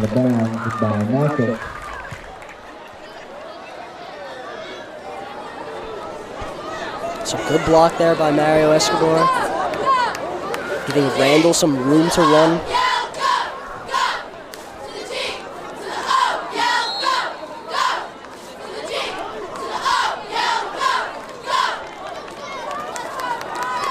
So now it's Jernigan, DePalma, and Bardak lined up to the near side of your screen. Houston on the 4. Friars facing 2nd and 2. Timeout, Christ the King. Christ the King will take a timeout, looking to regroup a little bit defensively. That last play we saw for St. Anthony's, that's what it seems like the Friars were trying to do all night long. They just weren't able to execute it. Yeah, they got good blocks, as we said, by Mario Escobar Jr. and the offensive line. Going back to the block by Mario, Mario is a true back. He can block, he can catch the ball, and he can run. He can really do it all, and that showed in his stats. On that touchdown that they had in the Del Barton game, Mario had a huge block that allowed McGee to get that ball off to Houston for the game-winning touchdown. And so we'll see if there's more of that, as they've liked to have Randall running the ball a lot so far. And a fear for St. Anthony's was if Christ King got out to an early lead, playing catch-up would be really tough because of the fear of St. Anthony's passing offense. But Friars had the lead right now. They could really ground and pound it. Yeah, take some time off the clock and really go ahead in this game. Now Houston lined up behind Randall. The handoff is to Houston before he is taken down by several Royal defenders.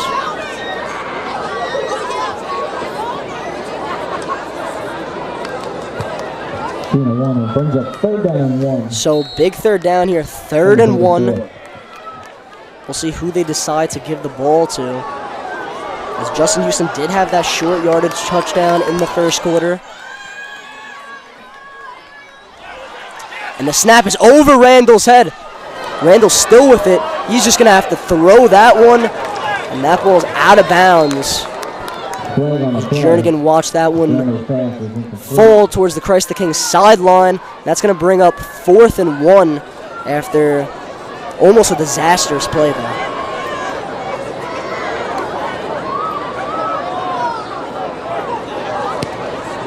Now there is a flag on the field. We'll see what it is.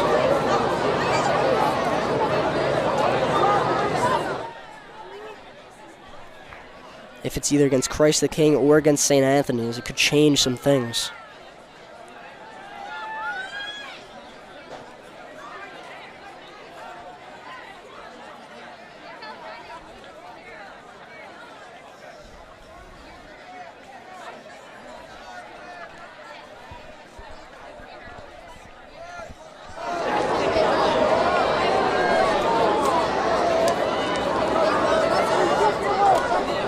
Still discussing,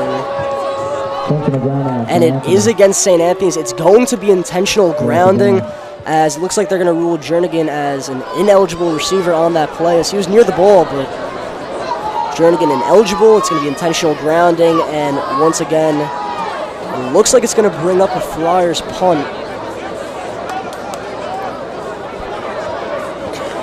And it will indeed. Looks like the punting unit will go out.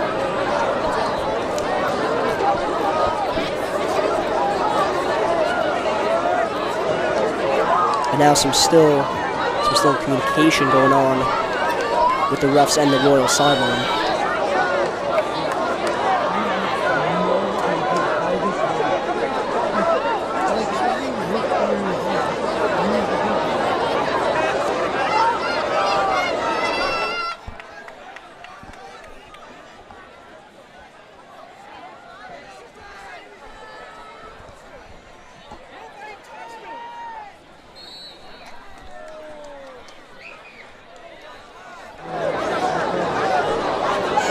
So now the offense will stay on the field, and it's going to be 1st and 10 for St. Anthony's. So the penalty is on Christ the King. So the penalty is on Christ the King now, as Escobar, the man in motion, as they'll pass him. Escobar bounces to the outside and lowers the shoulder before getting knocked out of bounds.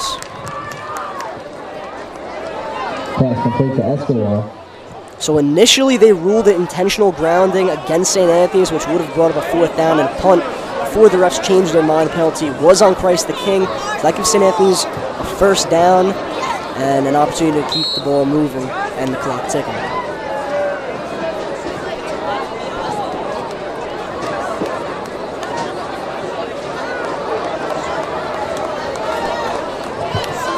Second and 6. So now it brings up 2nd and 6.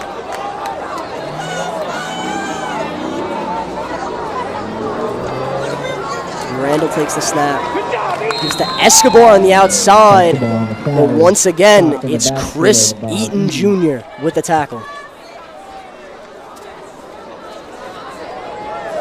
Chris Eaton has several key tackles in this game. He recently just picked up an offer from Bowling Green, and he has made his presence felt so far, especially on the outside for this Christ the King defense.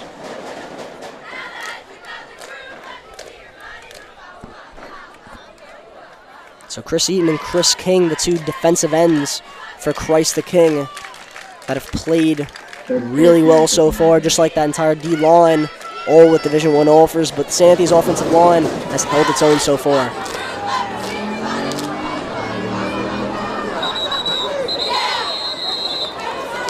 Now flag on the field with a whistle.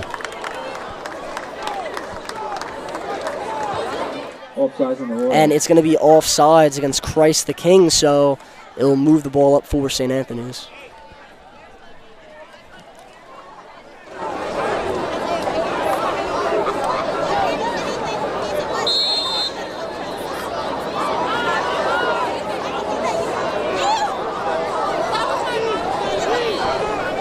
So now it's going to bring up around third and 9 for the Friars. And Randall drops back. He's going to unleash a deep ball. And that one was intended for Justin Houston, but he overthrows that pass. But once again, there's another flag on the field.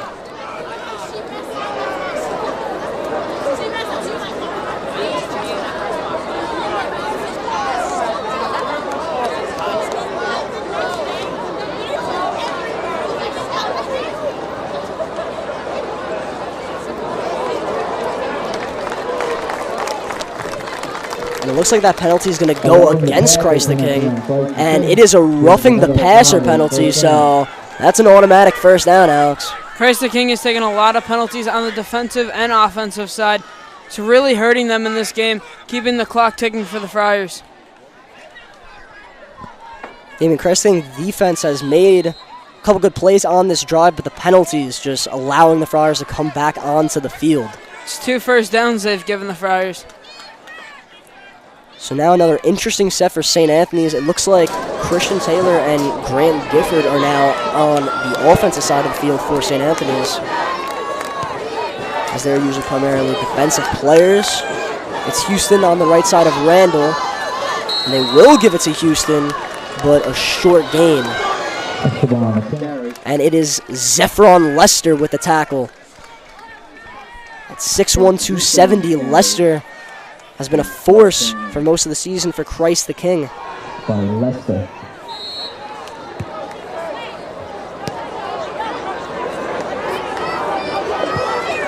Second and 7 from the... So 2nd and 7, Friars will give another try here. Randall keeps it.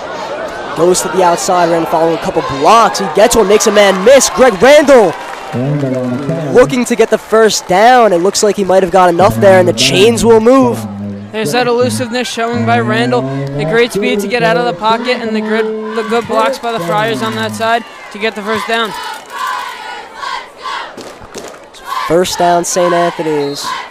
Randall showing off the speed, getting to the outside.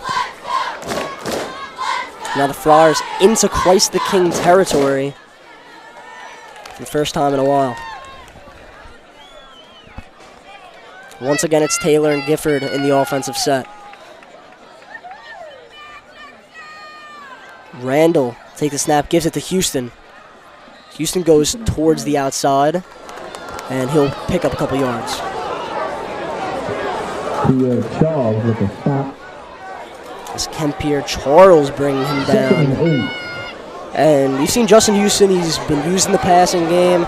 They've tried a couple deep balls with him, but he has taken a good amount of snaps at running back tonight. Yeah, they've been transitioning his role. He started out a receiver, now he's going to more of the running back. They've been going with a 2 running back set with him and Mario Escobar. But as you said, Houston does have the speed for it. He's very elusive, and he makes people miss in open space. As Houston will stay in the backfield. So once again, another carry for him. As he originally lost the ball, looks like he picked it up, though. After Christ the King had multiple players in the backfield, Zephron Lester and Christopher Eaton holding down the fort. But it looks like another flag is on the field.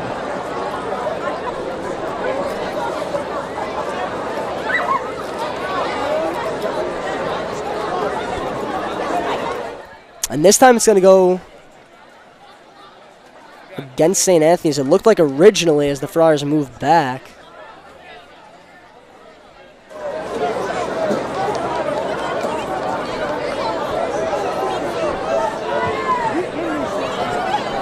But it looks like they just picked up the flag. And it's going to set up 3rd down here for the Friars after the penalty was declined.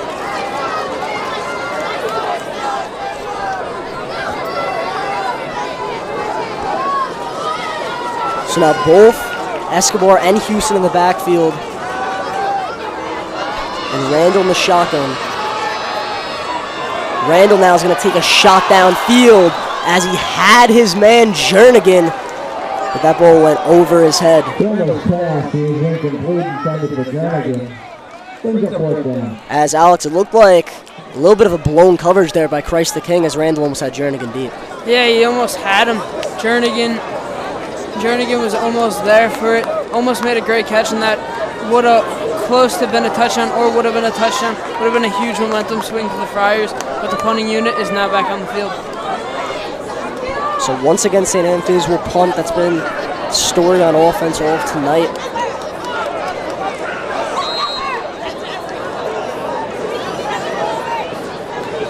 And Messina once again, as Christ did not bring much pressure there, as this one gets another Flyer bounce as Billups looked to pick that one up and maybe get a nice return sneaking up on the Friars, but St. Anthony's was right there bringing him down. Mulroy with the stop. As TJ Mulroy came up with the big tackle, not letting the shifty Billups get away.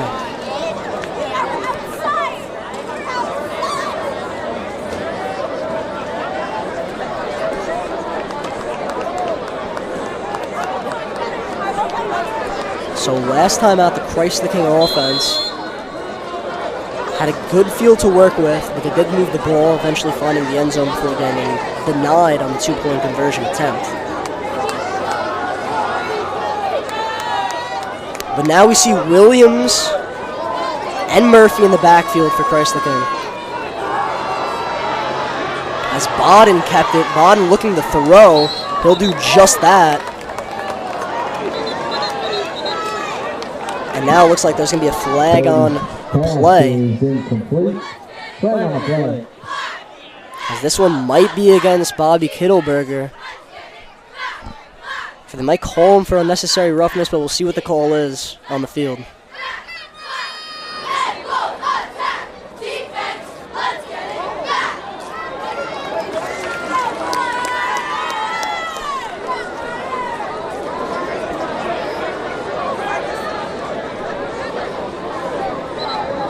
It looks like this one's going to move Christ the King backwards, as the refs are still communicating here.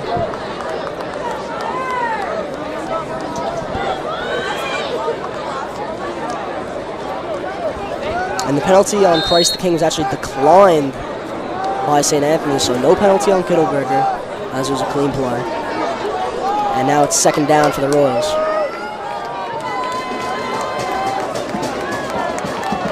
Once again, Murphy and Williams in the backfield. This time it is to Williams. And Brennan O'Neill and Gio Silva came up with the tackle there, bringing Williams to the ground. Friars defense once again in the backfield, making the run game, putting the run game of Christ the King, really stopping them today. So 3rd and 11. Bodden goes deep. And that one's way overthrown. And that's going to bring up 4th down. St. Anthony's leading this game 13-12 with 3:42 left in the 3rd quarter. Looked like the pass was intended for Stanley Oxford, the junior, but he was covered by Nick Alvarado, and Bodden overthrew that one, and it looks like Christ the King will punt it. Yeah, Oxford's had a pretty good season with 2 touchdowns. At his 6'2" frame, he is the biggest Christ the King wide receiver, but Nick Alvarado has done a great job on him all night.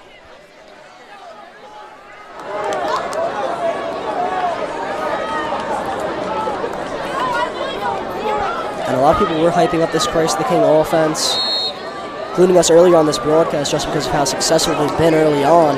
The St. Anthony's defense has answered at the ring of the bell so far throughout this game.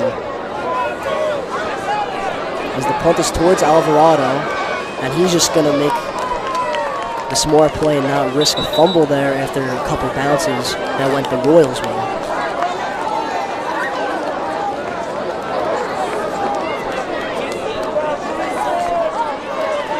So now St. Anthony's gets one of its better starting places of the game to work with, as they are over their own 40-yard line at about the 42.5-yard line. But last possession, Alex, for St. Anthony's, we saw Randall try to unleash the deep ball as he fired one downfield, and it actually looked like he had Jernigan just a couple inches over his head. Yeah, Randall, he almost had that one. The Friars, they got to keep keep the clock going, keep pounding the rock with Houston and Mario, and have this clock keep going so they can get out of here with a win. St. Anthony's definitely needing a score here. As the Jernigan and Bardak, the receivers on the near side, Gifford and O'Neal in the game once again. Houston in the backfield. Randall takes the snap. The give is to Houston. Houston bounces to the outside. As he was hit hard there by multiple Christ the King players, including Narian Yearwood, who lowered the shoulder on him there, bringing up second down. It's a good run by Houston, putting it into a manageable second down. See if the Friars keep going to give it back to him. So 2nd and 7. This time Jernigan and Bardak line up to the far side, as Randall's going to keep this one. Randall going to the outside. Randall gets a block before he goes out of bounds. But it looks like that flag is going to go against St. Anthony's, as Bardak might have had an illegal block there.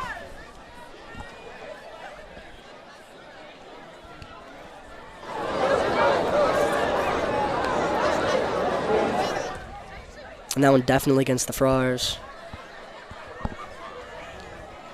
Most of the penalties in this game have gone against Christ the King, but the Royals get a break there.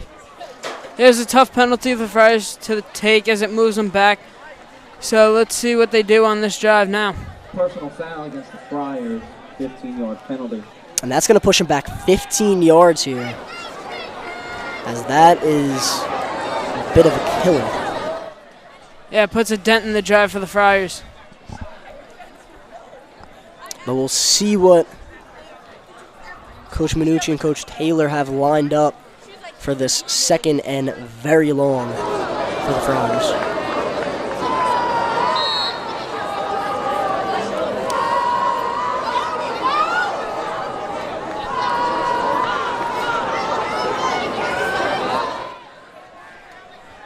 So it's a 4-receiver set. Randall alone in the shotgun. Randall takes the low snap. He's going to throw short, as it was brought in by Mario Escobar, making the catch for a short gain.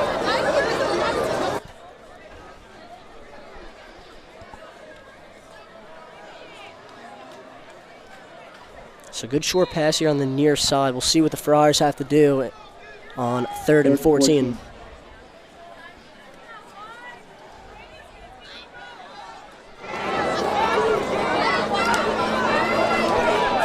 So once again, Randall alone in the shotgun. 3 receivers on the far side, 2 to the near.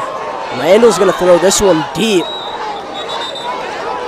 And we'll see what the refs call it here. Pass is incomplete. And that one's going to be incomplete, as Houston almost grabbed that one. Looked for a second as Houston almost had that ball, but it did fall on the ground as for an incomplete pass.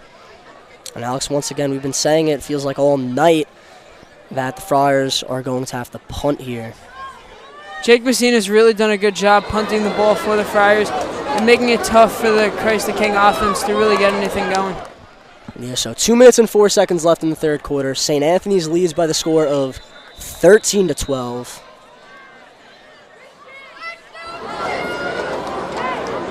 And Messina once again on the field for another punt. 12 men on the field for the Royals. And 12 men on the field for Christ the King, so I'll give St. Anthony's a little bit better field position. Punt. Christ the King has multiple threats that could bring the ball back. We've seen Billups and we've seen Yearwood have a couple good returns so far. As that one is fair caught, this time by Goodwin, who had a pretty good first half with 4 catches, but he's been quiet so far in this second half. Alex, in this second half for Christ the King, one thing we've been seeing the usage of Williams and Murphy in that backfield. Yeah, Noah Bodden has been off in this game, but the ground game has been doing well for Christ the King, so they will probably look toward it more on this drive to take the lead over the Friars.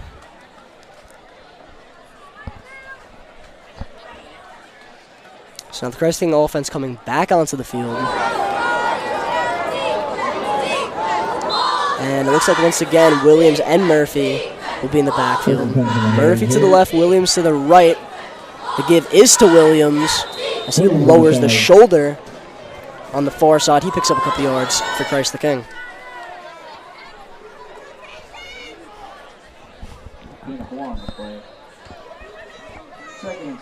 So Christ the King gets back to the line right away. And they'll give it to Williams once again. Williams following a couple blocks. The ball's on the carpet. And it's picked up by St. Anthony's. It's Nick Alvarado with the fumble recovery. That was a huge play for St. Anthony's. Their defense stepping up once again with another turnover.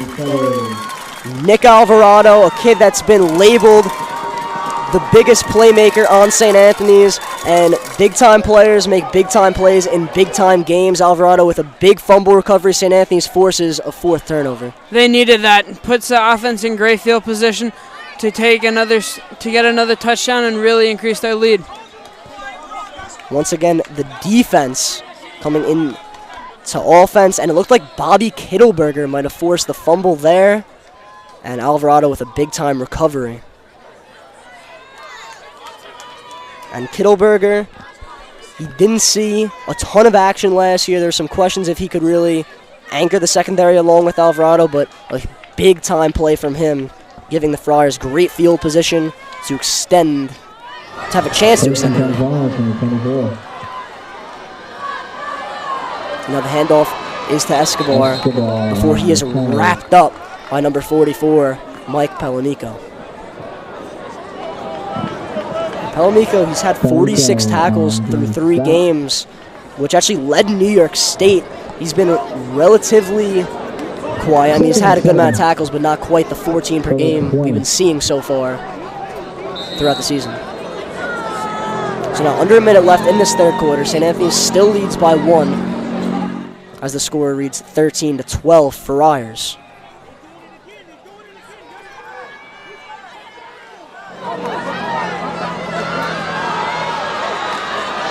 Gives to Escobar. Escobar to the outside. Makes a one-man miss as he fought for some extra yards there before he was taken down by Yearwood on the far side. And that's going to bring up 3rd and 7 as 2 plays go for 3 yards. Check that, 3rd and 3.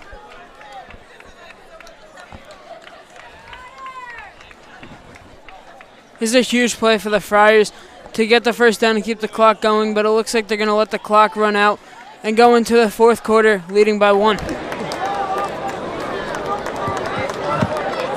And St. Anthony's will indeed do that. So at the end of the 3rd quarter, the Friars maintain their lead. St. Anthony's leads Christ the King 13-12. After Christ the King got a touchdown in that 3rd quarter, St. Anthony's held strong as Nick Alvarado with a big fumble recovery. Friars lead 13-12. We'll be back with the start of the 4th quarter after this.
Down and 3 for St. Anthony. Randall takes a snap. Randall goes to the far side. Getting the outside, getting a couple yards. As he went down pretty hard out of bounds. No flag on the play. It looked like a late hit by Christ the King on that one, but it was the first down for St. Anthony's. A big-time play by Randall, picking up that first down. And now St. Anthony's does not have to face a fourth down chance as Jaden Jernigan getting back onto the field for the Friars. And Jaden Jernigan, he is the biggest wide receiver. He's at 6'3", over 200 pounds. If they want Randall to roll out here and find a red zone target, it would be number 3 in black, Jernigan. Jernigan had a big effect last year. Really hasn't done anything tonight. Let's see if they look for him here in the red zone. Yes, Houston's lined up on the far side of your screen. And Mario Escobar this time in the backfield. As Randall lost it initially, and the ball's still on the ground, but the ref's just going to pick it up, as they're going to say Randall had possession once he was on the ground. And that one was a close call for St. Anthony's. Yeah, the Friars are lucky to get that ball back. Took a lot of bounces and an early whistle by the refs. It turns out in the Friars' favor. Yes, Randall, it's only happened, I believe, 2 times tonight where he had trouble on the snap, trouble securing the football. Now with over 11 minutes left in this game, St. Anthony's up by 1, needing to extend this lead at second down.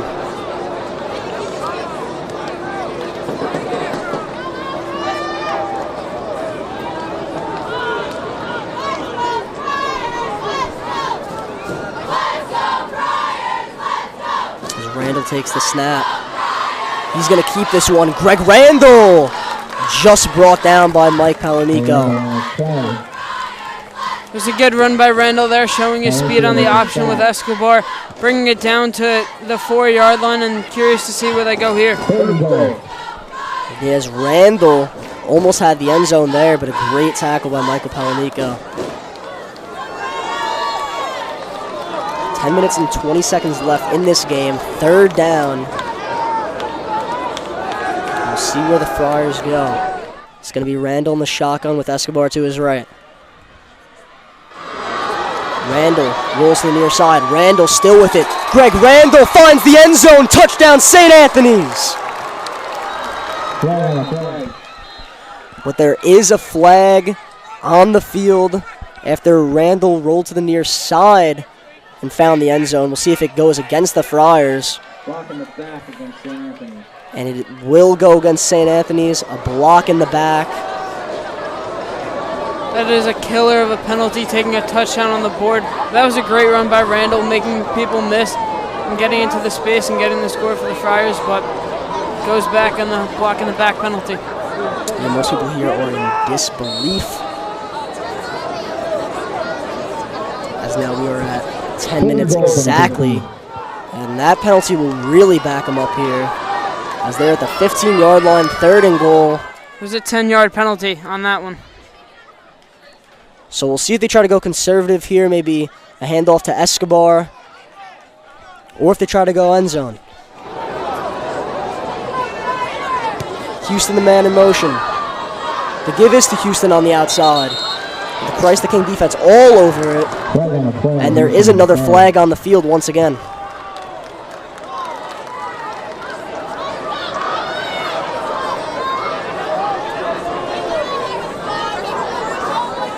So another flag, but this time it might go against Christ the King.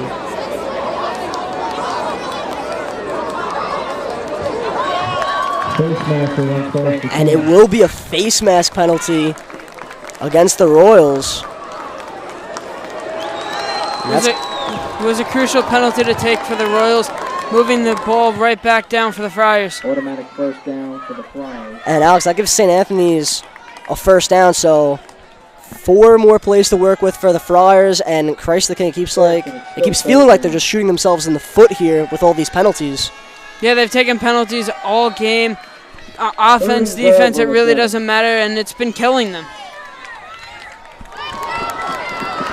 So now 1st and goal. Randall in the shotgun.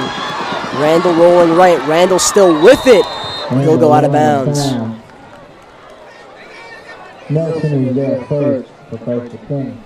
And the Christ the King defense really doing a good job getting to the outside there. Yeah, they haven't allowed a lot of room tonight on the outside, really containing all the Friars tonight.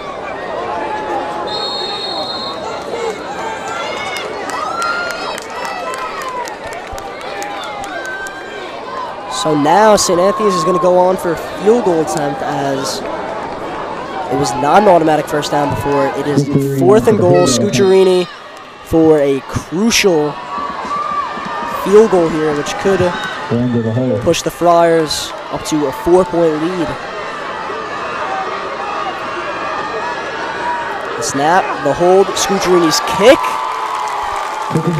is good. Friars lead 16-12. That was huge for the Friars just to get points on that. Increased their lead to 4 now. So Scucciarini with a crucial field goal. So now Christ the King can not tie or take the lead with a field goal of their own. So Christ the King forced to get a touchdown in order to take the lead in this game. But the St. Anthony's offense doing a good job there, just getting down for an easy field goal for Scucciarini, but you also have to think the Christ the King defense also gave him a little bit there. Yeah, Christ the King defense, they did have a lot of penalties, which allowed the Friars to kick the field goal. The Friars also had that block in the back penalty, negating the touchdown scored by Randall. Let's see what the Christ the King offense does with just under 9 minutes to play. Yeah, and the storyline has been that Noah Bodden has just not been himself tonight. St. Anthony's has made him extremely uncomfortable with the secondary and the defensive pressure. But when you're trailing in this game, especially as time starts to tick down, you don't know if it could just be ground and pound for Christ the King, or if they'll have to start taking some chances downfield.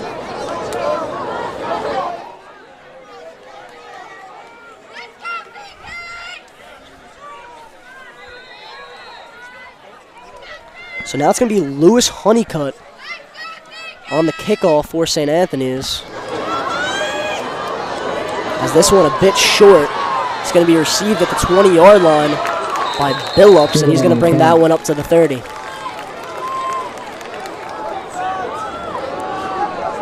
So 9 minutes and 39 seconds left in this game. St. Anthony's 16, Christ the King 12.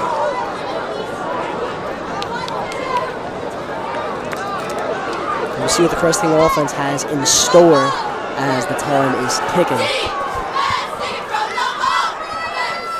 This is a huge drive for Christ the King.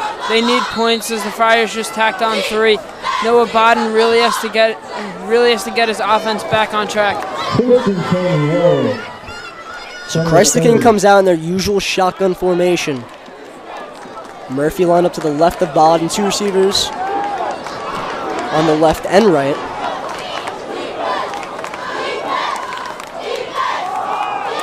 And the run is to Murphy. But the Friars have done a great job containing Tyreek Murphy here so far, as it was a combination there between Matt Dayhill and Mike Talbot on the tackle. Friars have done a great job containing the run and in the pass. Their defense has been unstoppable tonight. So 2nd and 10 from their own 29-yard line. Bodden under pressure, and it didn't look to have a receiver in the area. Friars coaching staff looking for an intentional grounding, but they will not get a flag there. Yeah, there was no one in the area on that one, but the Friars once again bringing that pressure, forcing Bodden to make another incomplete pass. So now that's going to bring up 3rd down for Christ the King. This is a huge play in this game. Bodden takes the snap. He throws far side, incomplete, and it was Nick Alvarado on the coverage. Looked like the ball was going to Stanley Oxford, but once again, Alvarado's gotten the best of him in this game, really shutting him down. And Christ the King will punt. Let's not forget earlier in the game, Christ the King did try a fake punt with Murphy since he is the punter, as he could also run it. but we'll see what Christ the King does here, as they will most likely just punt the ball away.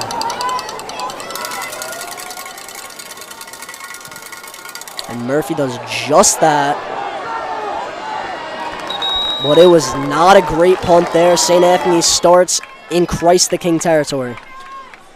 Just under 9 minutes to play in this game. This is a crucial drive for the Friars, as they have the opportunity to score points and take time off the clock in this game. Yeah, and Coach Minucci was emphasizing in practice, ground and pound, ground and pound. Well, this is the time for all that to shine right here. Under 9 minutes left in this game. Friars are up by 4, and exactly what you said. They could take a lot of time off the clock and even put up points. The running attack for St. Anthony's could be crucial here. Expect a lot of Mario Escobar and Justin Houston on this drive.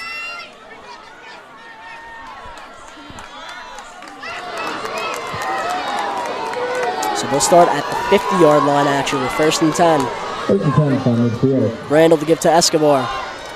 Escobar on the carry. And Escobar tackled by Chris King.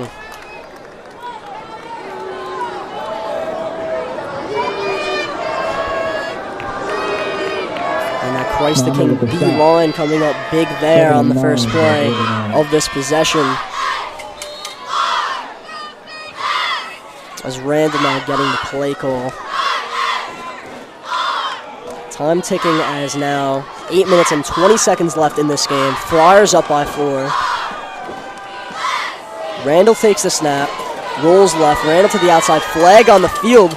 Randall showing off the wheels, getting to about the 44-yard line. Good speed by Randall on that one. Just wait and see what the penalty is. And it is holding against the Friars.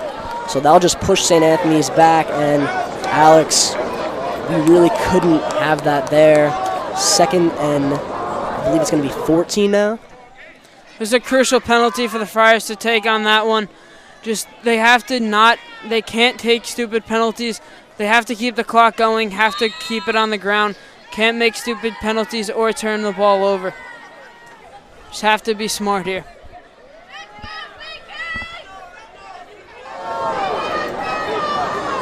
So check that. It looks like it's actually going to be 2nd and 20, but the time is still ticking off here as we're at 7 minutes and 45 seconds left and counting in this game. And Randall in the QB keeper. And Randall is taken down, and it is Mike Palamico once again. Alex, once we said he was quiet, he has just turned up the intensity in this 4th quarter. He has been excellent, and as you said earlier, great plays are going to make great players are going to make big plays, and he's been all over the field when the Friars have had the ball, making a lot of tackles. He actually went to St. Anthony's, but as a sophomore, he transferred out and went to Christ the King. Okay, so Palamico making a phenomenal play there, and St. Anthony's taking as much time off the clock as possible. They face a 3rd and 20.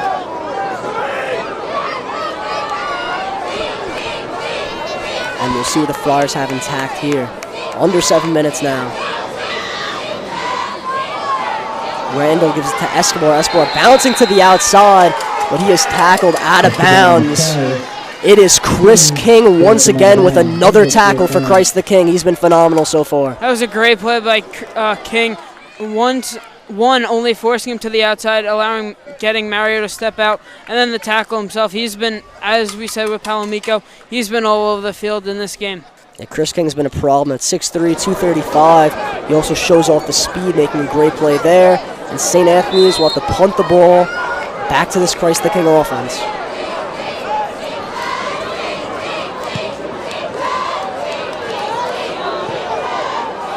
This ball booted, and it's going to take St. Anthony's bounce as that goes inside the Christ the King 30-yard line.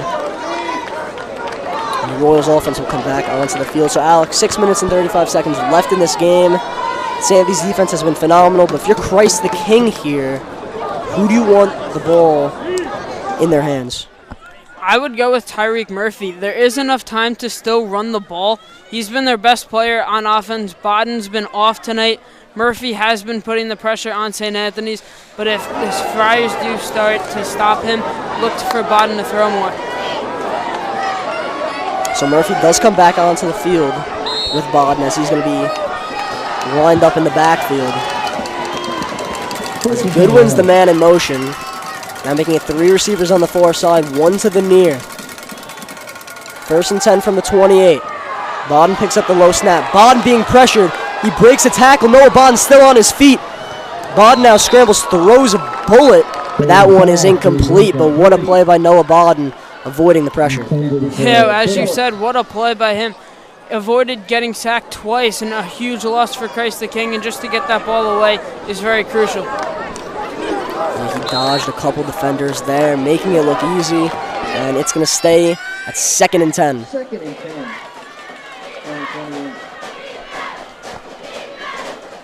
So now Murphy once again in the backfield. Bodden takes the snap. Bodden's going to air it out. That one is complete. Dante Anton on the tackle. Pass is complete. Looks like it'll be just short of a 1st down on that one, so it'll be a short 3rd and 1 or 2. Look for them to go to Murphy on this as he is the big back. But the clock is ticking just at 6 minutes right now. Under 6 minutes left. It is 3rd and 3. 36-yard line. Snap goes to Bodden. Bodden looking, and that's a big-time miscommunication there, as Goodwin did not turn around. And that pass is incomplete, so this will bring up 4th down, it looks like. And Alex, does it feel like you have to go for it here if you're Christ the King? I mean, all this success that Christ the King's defense has had, you still feel like you need to go for it here with the time ticking down? Oh, yeah. There's only 5 minutes and 43 seconds left. You got to go for it. Got to put pressure on the Friars defense to make the big play. And this is the loudest this stadium's been. 4th and 3. 5 minutes left from the Christ the King 36.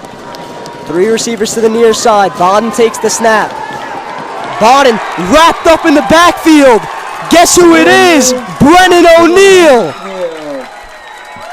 That was a huge play by O'Neill. Really bringing the pressure. He's done it all night and just getting the 1st sack of his Friar career. What a time for that.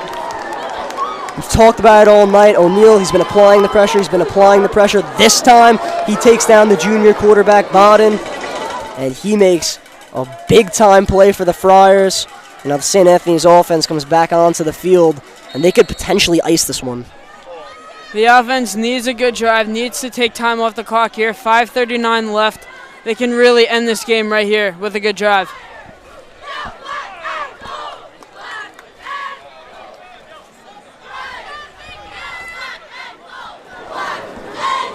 So 5 minutes and 39 seconds left in this game. St. Anthony's up by 4, 16-12. And a couple Friars 1st downs can really help them, as Escobar, though, meeting a bunch of loyal defenders, including number 6, Chris King. Escobar on the carry. But St. Anthony is, of course, running the ball. Time getting taken off the clock. They're going to face a 2nd and 9 here. As Matt Dahill will come onto the field now, so play offensive line.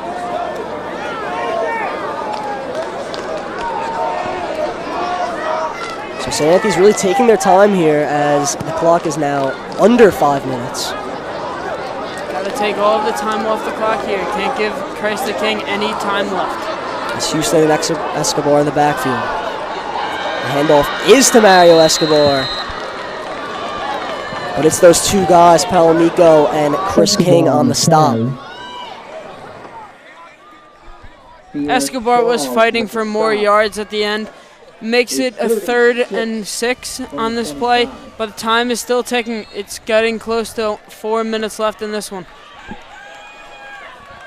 So 3rd down. Man in motion is Houston. Trying to get Christ the King to jump. They don't bite.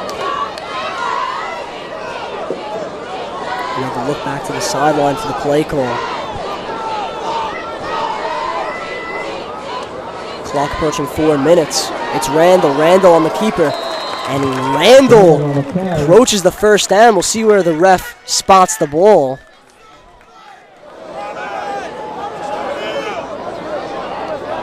But unfortunately for Friar fans, Randall is up and limping after that play. That would be a huge loss. Randall, so explosive with the he's a new converted quarterback, but he's so explosive using his speed. Just a big loss if he's injured. Yeah, but speaking of injuries, Brodus Brown of Christ the King on the ground here, and he is limping off. If you want to talk about big losses for Christ the King, this could be huge because Brodus Brown is one of their top defensive players. At defensive tackle, he's 6'1", 270. He's been pretty good in this game, but for the kid who benches over 400 pounds, he's been phenomenal for Christ the King all season. And if they lose him for a 3rd and short situation, that will be very tough. Yeah, it's a big loss. He provides a lot of pressure. He's a big factor in the run game, just with his huge size, as you mentioned earlier. Just a big loss if he's out now.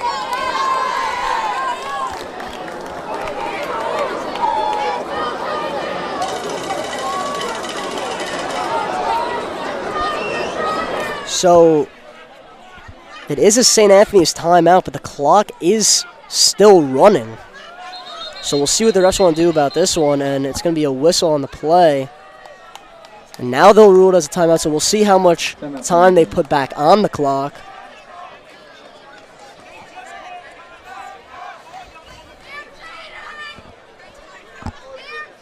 So I guess they'll rule it as a St. Anthony's timeout now, and the clock will stay at 3 minutes and 12 seconds. So Friars up by 4 with 3 minutes and 12 seconds left. Randall was limping off the field on that one, but it looks like he's running back onto the field now. So that's a good time for Friar fans as he is back and healthy. So that's what Greg Randall needed on this big 3rd down play. If it is a 3rd and short situation like most people thought originally after the Randall carry. And now you're deep in Christ the King territory. Not that much has been working on offense for St. Anthony's throughout this game, but if there's one player you give the ball to here for St. Anthony's, who are you feeding? Justin Houston. He's been very good all night. He has that speed to get through, either with the option or just straight handing it off. The ball's got to go to Houston. Yeah, we'll see if they do give it to Justin Houston. He's been one of the most explosive playmakers throughout the season so far for St. Anthony's. And now timeout's over. St. Anthony's offense coming back onto the field.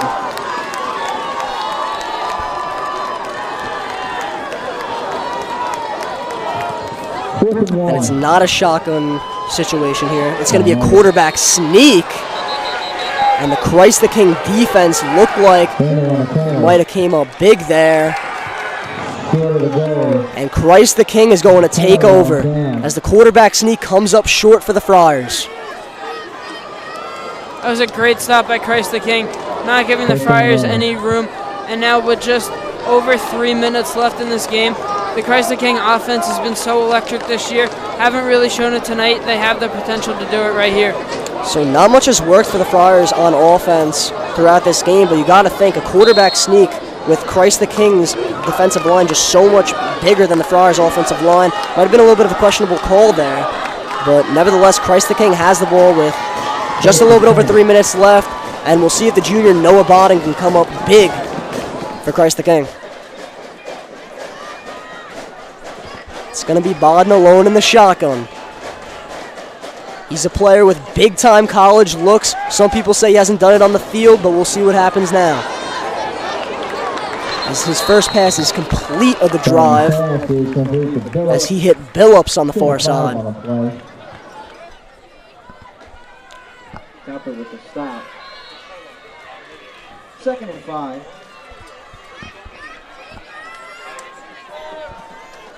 .245 left in this game. Bond still alone in the shotgun. Murphy a receiver. 3 receivers on the near side, 2 on the 4. Looking to stretch out the secondary. It's a Bodden keeper before he got wrapped up. But a flag is on the field after Gio Silva with a big defensive play. It's a good play by the Friars getting in the backfield once again, and the penalty looks like it is on Christ the King. That'll push them back even more. So holding penalty on the Royals. And that will indeed push back Christ the King.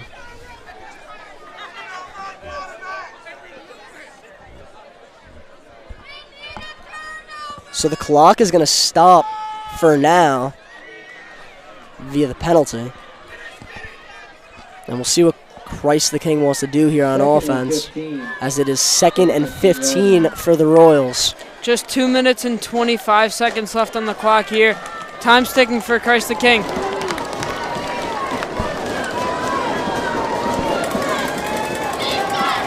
So Bodden drops back. Bodden with a lot of time. He fires. That's incomplete. So not much doing there, as Bodden couldn't find his man. That's going to bring up 3rd down. This is a huge play for the Friars. 3rd and 15. Time's running out for Christ the King. They need the pressure once again. St. Anthony's secondary in need of stepping up like they've been all game. Bodden drops back. He fires, and it's caught down the sideline.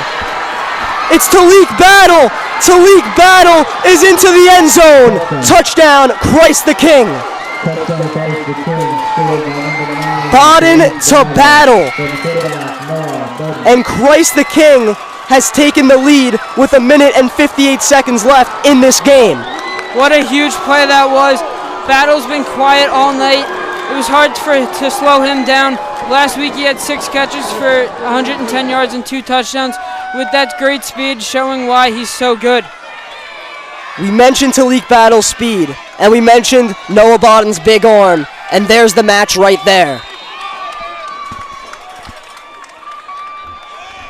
And Noah Bodden, we said it before, he's got the big time offers, but in these situations, we didn't know how he was going to fare, and he really answered the bell there. He hits Talik Battle, and Christ the King has taken a 2-point lead for now. That was his best throw of the night, and he needed it at this time. On a 3rd and 15, Battle beat his man, and Bodden found him.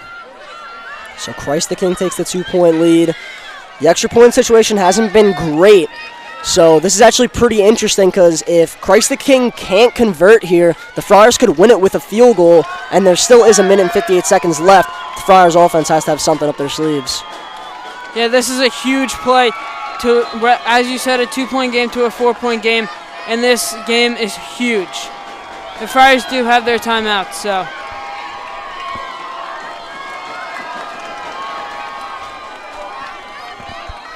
So we'll see if Christ the King is bringing on their offense for 2.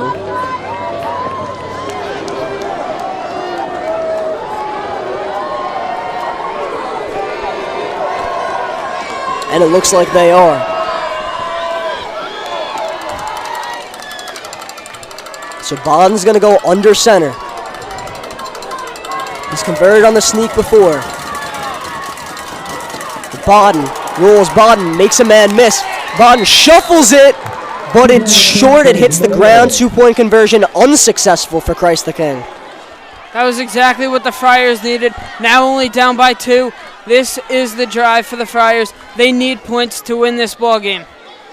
Now this is the situation a lot of St. Anthony's fans feared tonight. Under 2 minutes left, the 2-minute drill for the Friars for an offense that hasn't gotten a lot going at all. Christ the King's defense has been all over them. The offense hasn't really moved the ball so well, but now they need to. And you mentioned before, Justin Houston, he's got to be the man here. And Mario Escobar also has to make some big plays. But in this situation, Alex, are you still running the ball here a lot like the Friars have been doing all night long? Or do you think Greg Randall needs to air it out with just under 2 minutes left? Greg Randall has to air it out. There's 1:58 left. There's no time to run the ball. I mean, you can get the run, you can get the one big rushing touchdown, but the run hasn't been there tonight. Really, the Friars offense has struggled. This is the drive. It is Greg Randall time. Let's see what he can do. So we'll see where they kick it. Mario Escobar is back deep. He is a kick return threat for the Friars. He ran one back last year that a lot of people remember. But we'll see where Leroy Marshall's kick goes for Christ the King. Just with 1:58 left. Tough play to surrender there for the Friars. They're down by 2. But a big return here is needed to let St. Anthony's work with good field position and maybe set up a Cameron Scucciarini field goal.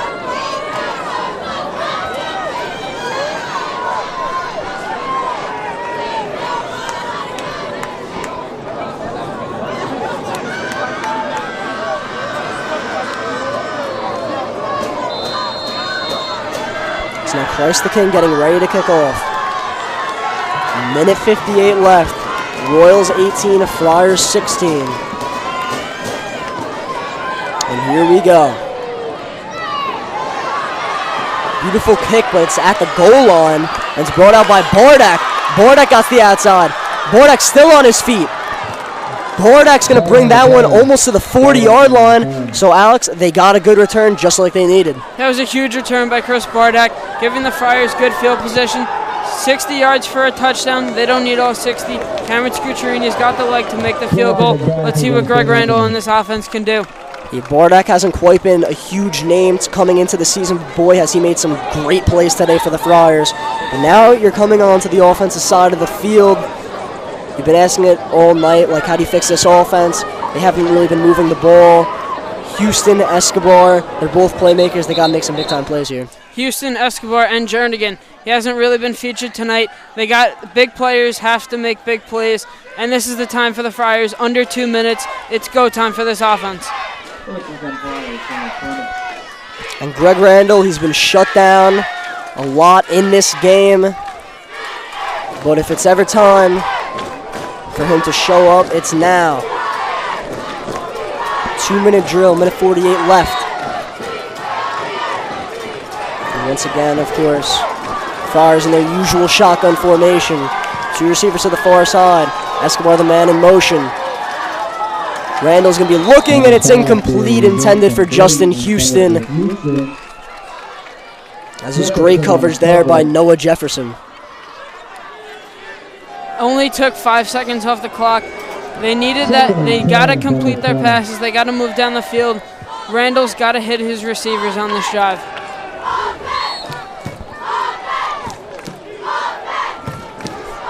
So Randall, a little bit misfired there. And 1:44 left in this game. We'll see what the Friars can do on 2nd and 10. Escobar in the backfield on Randall's left side. Randall takes the snap. Looking short pass to Jernigan. And he gets tackled by Noah Jefferson, and a group of Royals come along and bring Jernigan to the ground. It was a great play by that Christ the King defense. Really gang tackling on that one and bringing Jernigan down.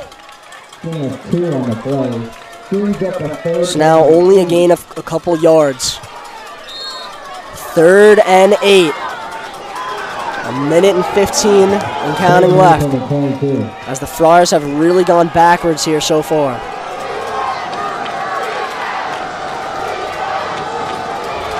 Randall. Randall's going to fire, and it's intercepted. It's Yearwood. Yearwood picks off Randall. And with 55 seconds left, Christ the King up by 2. And the Royals defense make another play. That was the play of the game on Randall. Randall floated that ball up. And as you said, that was a huge pick. Just not a good drive for the Friars. With limited time, they just didn't do what they had to do. Yeah, Yearwood, who made a couple good plays throughout this game. It looks like he's just going to ice that one there. As a great interception, 55 seconds left in this game. 1st down for the Royals could pretty much end it. Alex, there's still less than a minute left, and St. Anthony's has forced 4 turnovers in this game, so you still cannot count out the Friars from this one. It'll be tough to do, but never count a team out. There's still time left on the clock. We'll see if they could force something special here. But they do not have all 3 timeouts. So Christ the King might be able to kneel it out. And indeed they will, because St. Anthony's does not have all 3 of their timeouts. The Royal Faithful are loving it.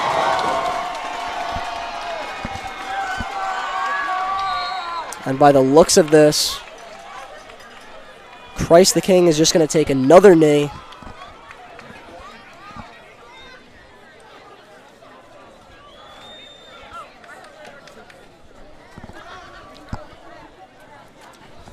As they're going to let time expire here with just 20 seconds left in the game. And Baden will let the time run out, and Christ the King is going to come to South Huntington and escape with the victory. Christ the King 18, St. Anthony's 16. Such a tough loss here for the Friars. They played, their defense played so well all night. Just the one big play from Baden to Battle. Yeah, the Friars defense, they played phenomenal all night long. Nick Alvarado had a great game. The defensive line held its own. They played really good as well. But exactly what you said, Alex. Noah Baden, he was held in check. The Friars did a great job on him. The Baden's pass to Battle at the end. Heartbreak for St. Anthony's fans. And the Friars will lose on a Friday night, a rarity for them. And Christ the King, for the first time since 2016, comes away with a victory over St. Anthony's. So it's Christ the King 18, St. Anthony's 16. For Alex Rocco, I'm Jared Veluzzi. Thanks for watching.